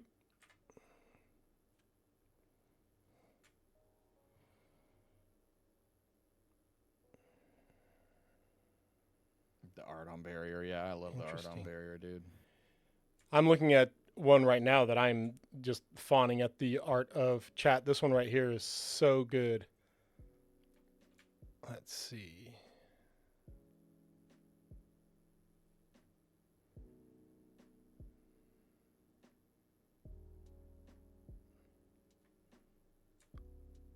Oh, there it is. There it is. Okay. So I'll pay 15 to put cold flames on the jester, Nice. and then I will. Um, so I say I attack out, and when he activates, I destroy your banner. Yeah, so in this situation, when you're doing something that you are allowed to do a target with, like if you're able to target something, then obviously that's when you get that, like we talked about earlier, that's when you get that order kind of thing. Mm-hmm. Like you can activate him to use, because you're not attacking with him, you're using an ability, right? So you can activate him to get the banner off the field. Okay, and but then I can't attack with him. Yeah, no, his Got it. that card specifically does give you the may not attack if using this Yep, ability. So if that's you're just trying to fine. destroy the banner, you'll do that. Destroy the Oh, banner, it says right and there. then now, Yep. and now you can attack out. Yeah, if and then that's I'll what just you're looking to do. Yep, attack out.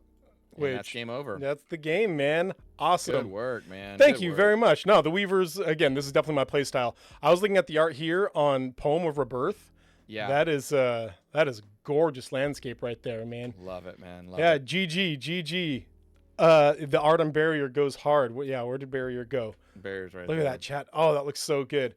Just again, you were talking about anime, right? And that whole Right, right. feel of just like stopping the energy coming at you. That's so Right, good. right.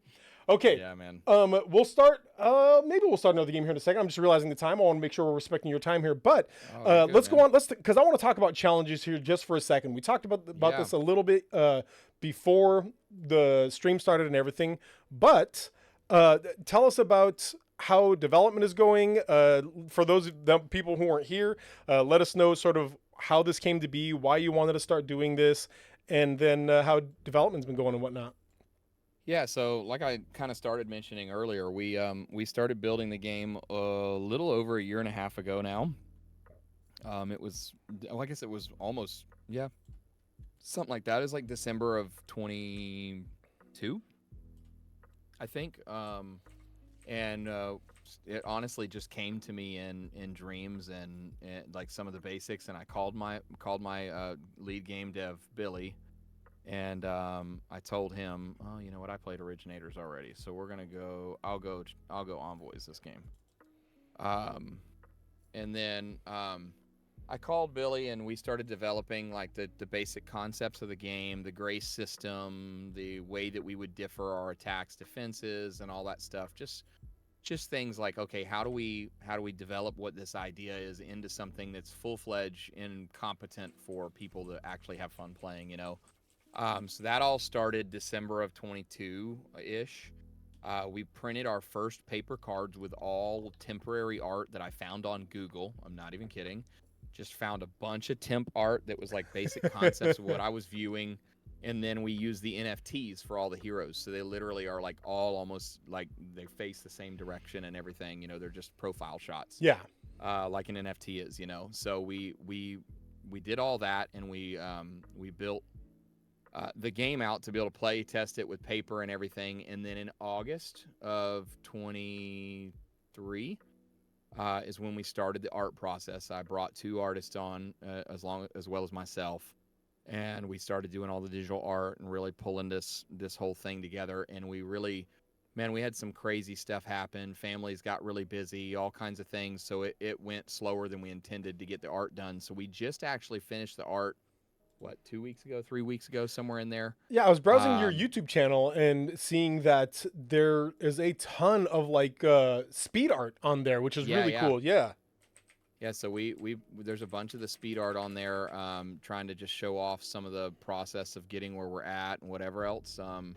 So that's super fun. But we've been working on the art since last August, and all the while, the paper cards have been reprinted like 6 times. You know, so that we could get new stats and new things, or then even like there's a whole set of paper cards that have little stickies, like little stickers and stuff on them over and over again, where we kept stacking, changing stats and stuff. while we were balancing, because I didn't have the ability to use a platform like this then. But yeah, man, we've gotten to the point now where we're down to the nitty gritty. Hmm. You know, you're seeing like, oh shoot, that one word is missing, or that symbol's missing there. It's really just QA at this point. Yeah. You know, so we're pretty well developed. We've been working with a couple of different groups to kind of prepare for the next steps, as far as launching publicly, doing store launches, getting a print done. So we're working a couple of different angles, because the company is more than just let's make a card game. Like, Yeah. this is the vision is like full scale IP. So the card game will correlate fully with the anime that we're developing, and we've already actually got some really cool players involved already with the anime. One of our development members was actually credited with a bunch of stuff on Star Wars back in the day, Pirates of the Caribbean, a bunch of stuff. The guys with Kingdom Warriors are really awesome, and they've made us some great connections with people to help us develop the story deeper Very and cool. do that kind of stuff. So it's a real deal. It's the real deal in the sense that, like, we're not just here to try to make a card game. We want to get the anime out. We've got guys that are working the basic concepts of doing a video game someday. Like, I envision this like RPG open world kind of video game would be really cool. You know, pick your guild and start building your character and growing in the ranks of your guild that you picked and all that stuff. I think that would be really cool. But yeah, man, now development process for the game, we're right on the edge, man. We're right on the edge of being able to come into stores and get public people playing. Now that as people are seeing, the tabletop simulator is working really well and flowing pretty easily. Now I'm really looking forward to very soon launching a public mod for the game so that people can actually start trying it out for themselves and getting hype about it themselves, and you know, getting ready to reserve their cards or whatever, however that ends up going, you know, that kind of thing. So we're right on the edge, man. We're right on the edge of launching the game, right on the edge of doing things. So it's a really great time for people to start getting involved and growing the community and learning together and all that good stuff. That's awesome. So cool. What about is there like a timeline for the Kickstarter? Yeah, so I mean, we were originally going to aim for this summer with the Kickstarter, but right now it's kind of up in the air. The one of the partners we were working with to help with the Kickstarter is just having some different things go on. So we're considering several options in that regard, as to make sure that we're getting the best opportunities for both the people that want to back us, as well as, you know, us being able to actually make this happen and Yeah. fulfill. Because we don't want to be that Kickstarter game. You know, there's so many opportunities that have happened out there where people had the best intentions and then things didn't go the way they wanted, and it took them 2 years to deliver. You know, I'm waiting on a Kickstarter that I kicked 4 years ago, 5 years ago Right. now. Yeah. Right. So I don't want to be that game. My desire is to, when we get done, when we close down the first Kickstarter wave, I want to be shipping those games like very quickly, you know. Yeah.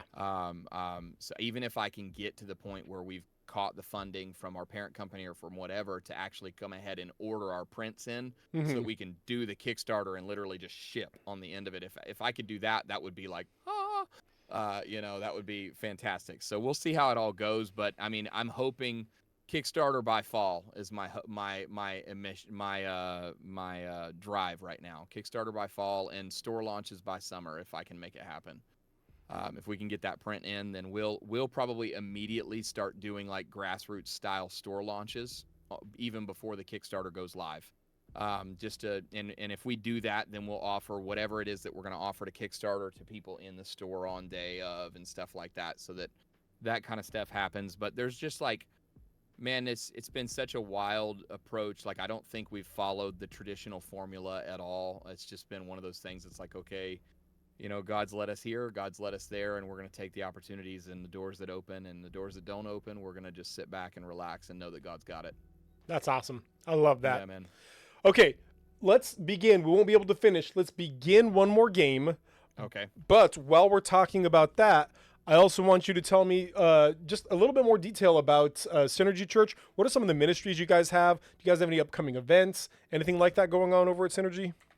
Yeah, so I mean, we've got everything from, obviously we got a 9 a.m. service that's our right now, it's our main. Like I said, we're sharing a building and coming together with people. So we typically would normally have like an 11 a.m. but right now we're running a 9 a.m. that is our worship team that runs it, and we're really I mean, for lack of a better way of saying it, we sound like a rock and roll Bethel, basically. I don't know how else to say it than that. I mean, we have music on Spotify and Apple Music and stuff like that. So if you want, I could share that with you, and you could throw that up with our stuff. Yeah, that'd be awesome. But it's all under Synergy Worship, and we're up on there and stuff. So we've got that kind of sound, and it's really fun. That service is a little bit more time locked because we want to respect the other ministry that's working with us, and they have a service that starts at 10:35. So we're a little bit more time locked in the mornings, and then we have a more time opened service at night. At 6 o'clock at night. So we have that, and then on Wednesday nights we do kind of like a small group breakout set. We do worship together for like 30 minutes, 40 minutes, and then we break out into youth for our 12 to 18. We have a marrieds group. We have a young adults group that's called Momentum that my brother-in-law runs. It's really super fun. We have several other Bible studies that happen on that night, as well as stuff for adults and kids and all that good stuff. Our kids ministry runs on pretty much every time the building's open. Pastor Nick is our kids pastor, and he is an awesome guy. I mean, I love him so much. My kids rant and rave about his classes every week. I have an 8-year-old, a 6-year-old, and an almost 5-year-old, and they love Pastor Nick. So we've got, I mean, everything you can think of in the sense of ministries and stuff. Upcoming events, we've got our summer camps coming up for teens and for kids. I am actually in full swing up into the point that I started playing games with you. And from the moment that I get off playing games with you, I'll be back to we're editing videos and developing content for our youth camps, and we do all kinds of silly stuff. Oh, I know that. I know that place. Yep. Yeah, man. Yeah, man. So we've been filming all kinds of weird, let's do a pizza taste test kind of videos. Man. Yep. We've been having some fun, but yeah, no, June 9th to the 14th is our youth camp. And if anybody's in the area and they have teens that are 12 to 18 and they want to come, the camp cost is really awesome. We do 5 days, and it's like I think we have it up for 180 or something like that, and that includes all their food and everything. That's an incredible price. Yeah. Yeah, we kill it. We really and honestly, the ministry cares so much about kids and teens that we're in the negative every year for camp, and we don't care. Right. That's just where we're at. We want to minister to kids more than we want anything else. So that's the thing. So, we do 180 for a week of camp, and we do all kinds of crazy fun stuff, play games and stuff, and just have fun learning about Jesus, And then the week after that, we do the kids camp for our 7 to 11-year-olds, and then we'll have VBS later in the summer and all that good stuff. So lots of fun stuff happening on top of our services. And so if you're in the area, please come hang out and come see us. Let me know you're coming. I'll come say hey to you at the front door. I love that. And that's exactly our goal, man. Yeah. I love that. All right. Do you want to take first turn here? Yes, I do, because I've not, but I do need to mully a couple of cards before I do go that ahead. because I was busy talking, Absolutely. And hey, well, I'm just realizing I can manipulate your side of the board here. Oh, the beautiful thing about Tabletop Simulator is that it's literally just a table. Like, anything you could do in real life. I could be rude and I could flip this table. In this, I could flip the table. So while you're rolling, though, I just want to give the quick spiel. Hey, if you're watching this, guys, welcome. Nice roll. There it is, my friend. Yes. Welcome to Save Point Ministries. Our whole goal here is to let you know how loved and valued you are by Jesus, how much he wants you to be a part of his kingdom. But we also know that the best place, the coolest place to learn that stuff is in a physical community. And so we like to find what we call nerd-friendly churches for people. If you're somebody who's looking for a nerd-friendly church, like here in Canton, Ohio, Synergy Church, you can follow this link in the chat, if I can do a spelling. There it is. And fill out a little form, and we'll get started on finding you a nerd-friendly church in your area. All right, what do you got here, man? Awesome. I got Shield Guardian out on the field. And it is your turn. Yeah, he's a big boy. He played with other shield. Wow. Okay. Wow. How come I didn't get this guy? Wow. He's. I pre-programmed the decks, man. Yeah. All right. 15. I'm glad that it's kind of a jack die, but it tells me in the lower left, like, look, man, it's a 15. We're cool. Right, with that. right. Yeah, I like that. Okay. I'm gonna bring in the not that one or that one. Really?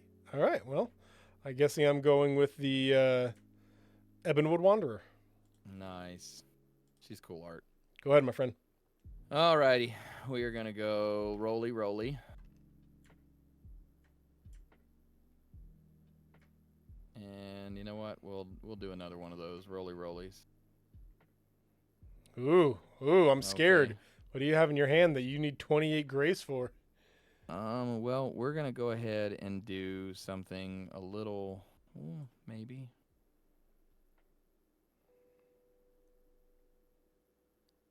Huh. Yeah, this will make sense later. Okay, we're gonna go. Oh drop no! The other, You got 2 of them, and I got 0. and then I'm gonna go ahead and equip Almond Bow to him, so that he is +4/+4 and ranged. And if I was smart, I would have equipped this to this one because I could use it this turn. Yeah, But that'd I have been wasn't great, smart. man. Yeah. I've got it on this one, so it's your turn. Thanks, I appreciate that. All right. Probably should have swung with him anyway, but whatever. It's fine. I I'll give you- am comfortable with your decision. Right. And they are failing seeing each other for the record, so both of Yep. them are getting 5 apiece. So Yeah, they're that's 27, each of their own 27. individual. Yeah. Yep. Yeah, that's ridiculous. I'm so happy for you. All right, it's 10. Let's see.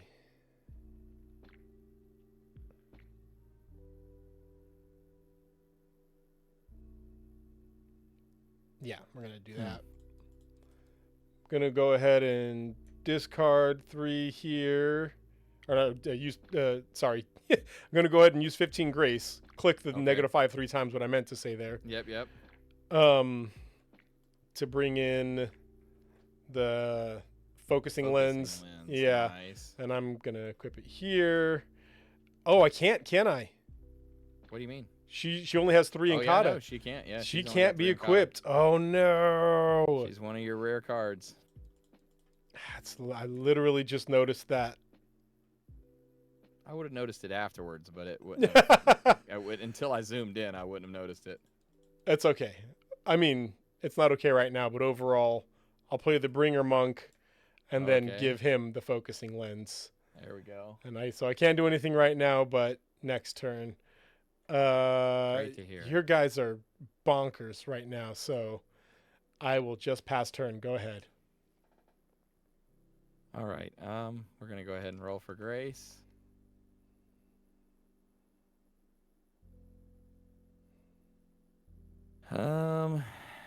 And you know what?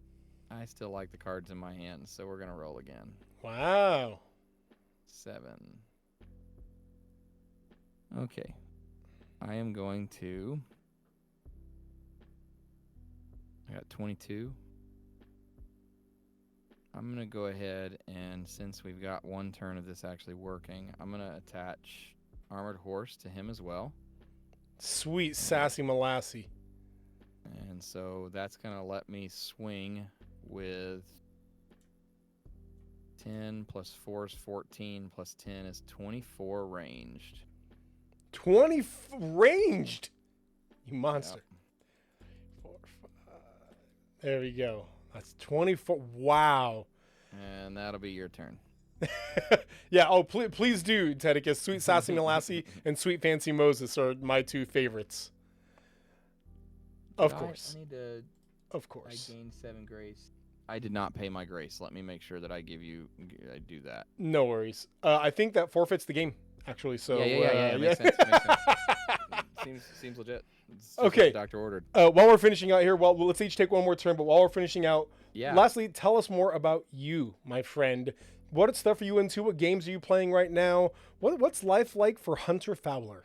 Oh man, life for Hunter Fowler is consumed with Challengers of the Realm most of the time right now. But Fair. when I get a break, When I get a break from the work and the church and the work of the card game and the IP that we're doing, I love to spend time with my beautiful wife Allison, and we've been married for a little over a decade now. And then I have my 3 kids, Isabella, Elizabeth, and Isaac, and they are absolutely the center of life. And that's what I like to do. And then when they all go to bed, because I stay up incredibly too late every night, Of course. right now I've actually gotten back into Destiny, man. They did a free month of, which one you want gone? Oh, I wanted to physically throw this one. Yeah, get that out of here.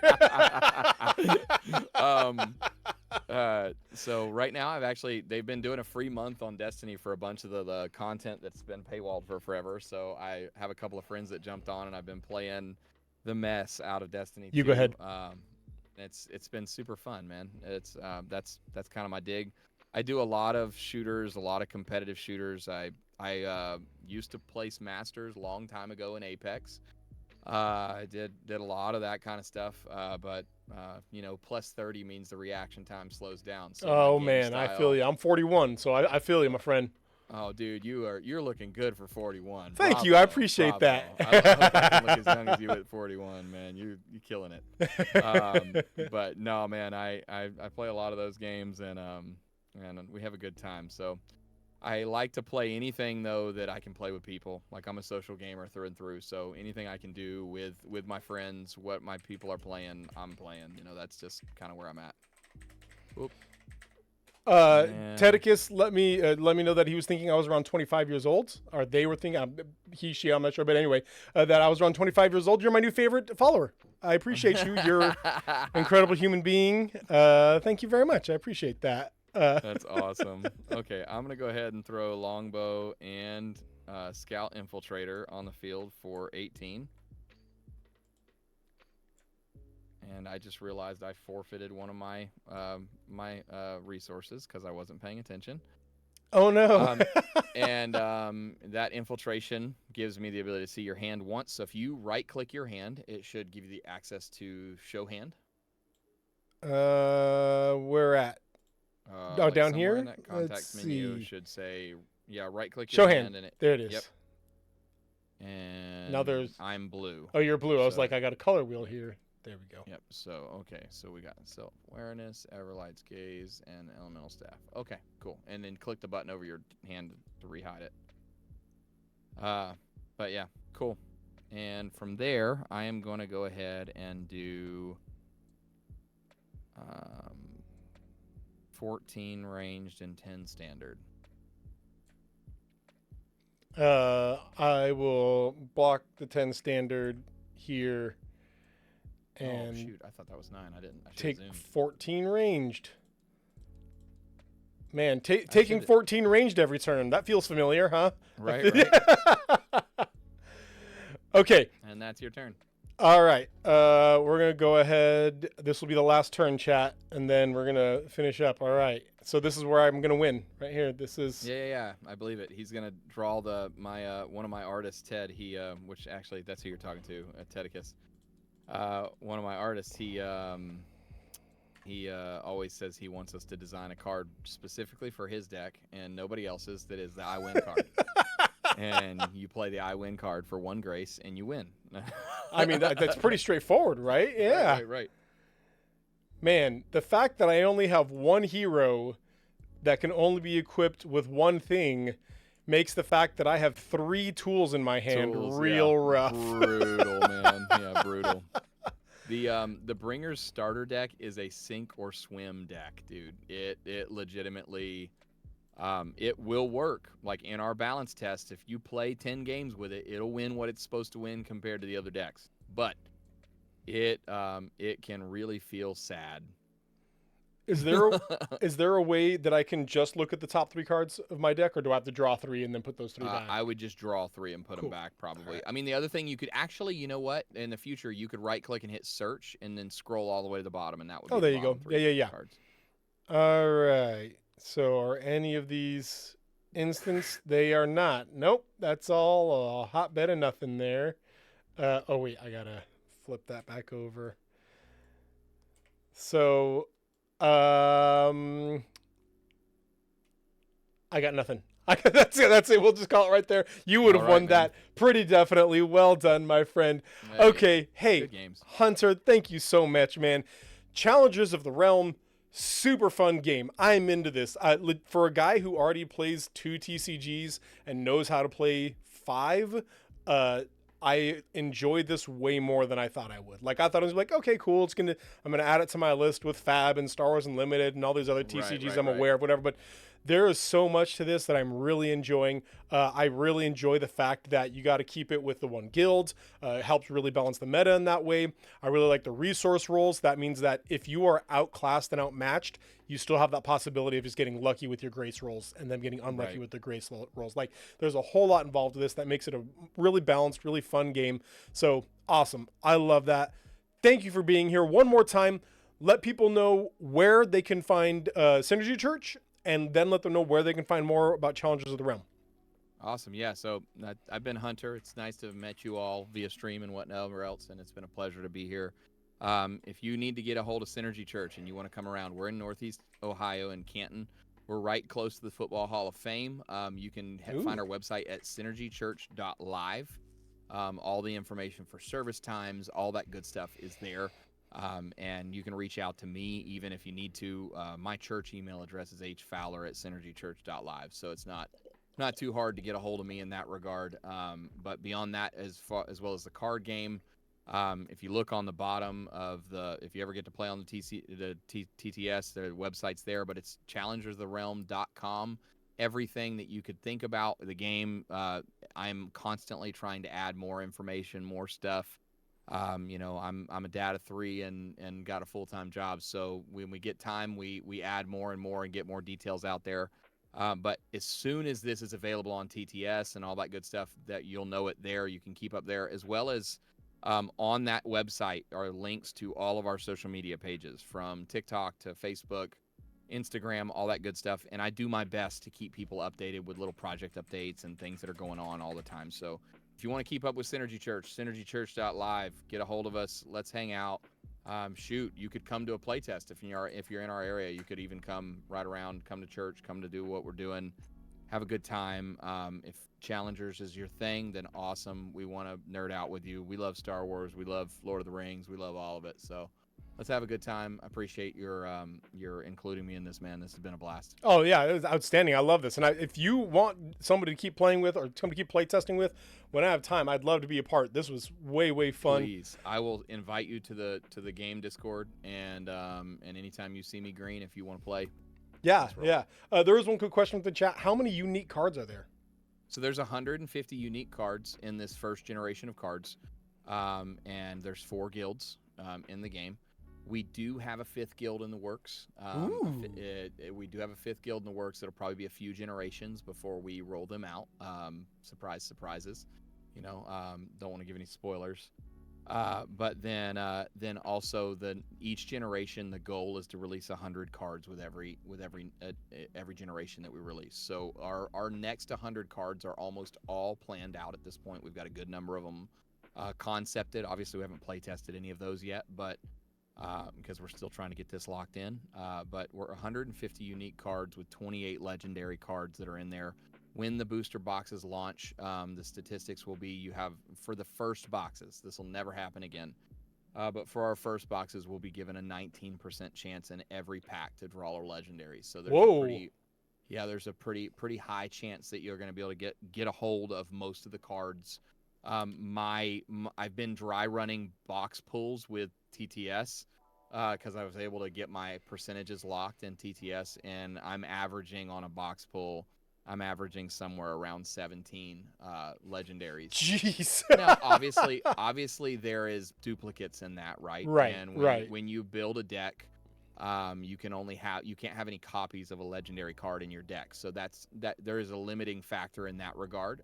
But our first booster boxes are going to be really high value I want to make this something that we're clearly not trying to just gouge people for money. We're really trying to be a company that people can know, trust, and be excited about. So I love that. I love that. man. Well, again, thank you for being here. Chat, thank you for being here. If you want to know any more information, you can click the links in the chat there. Check out synergychurch.live, you said, right? Yep, synergychurch.live. synergychurch.live, challengesoftherealm.com.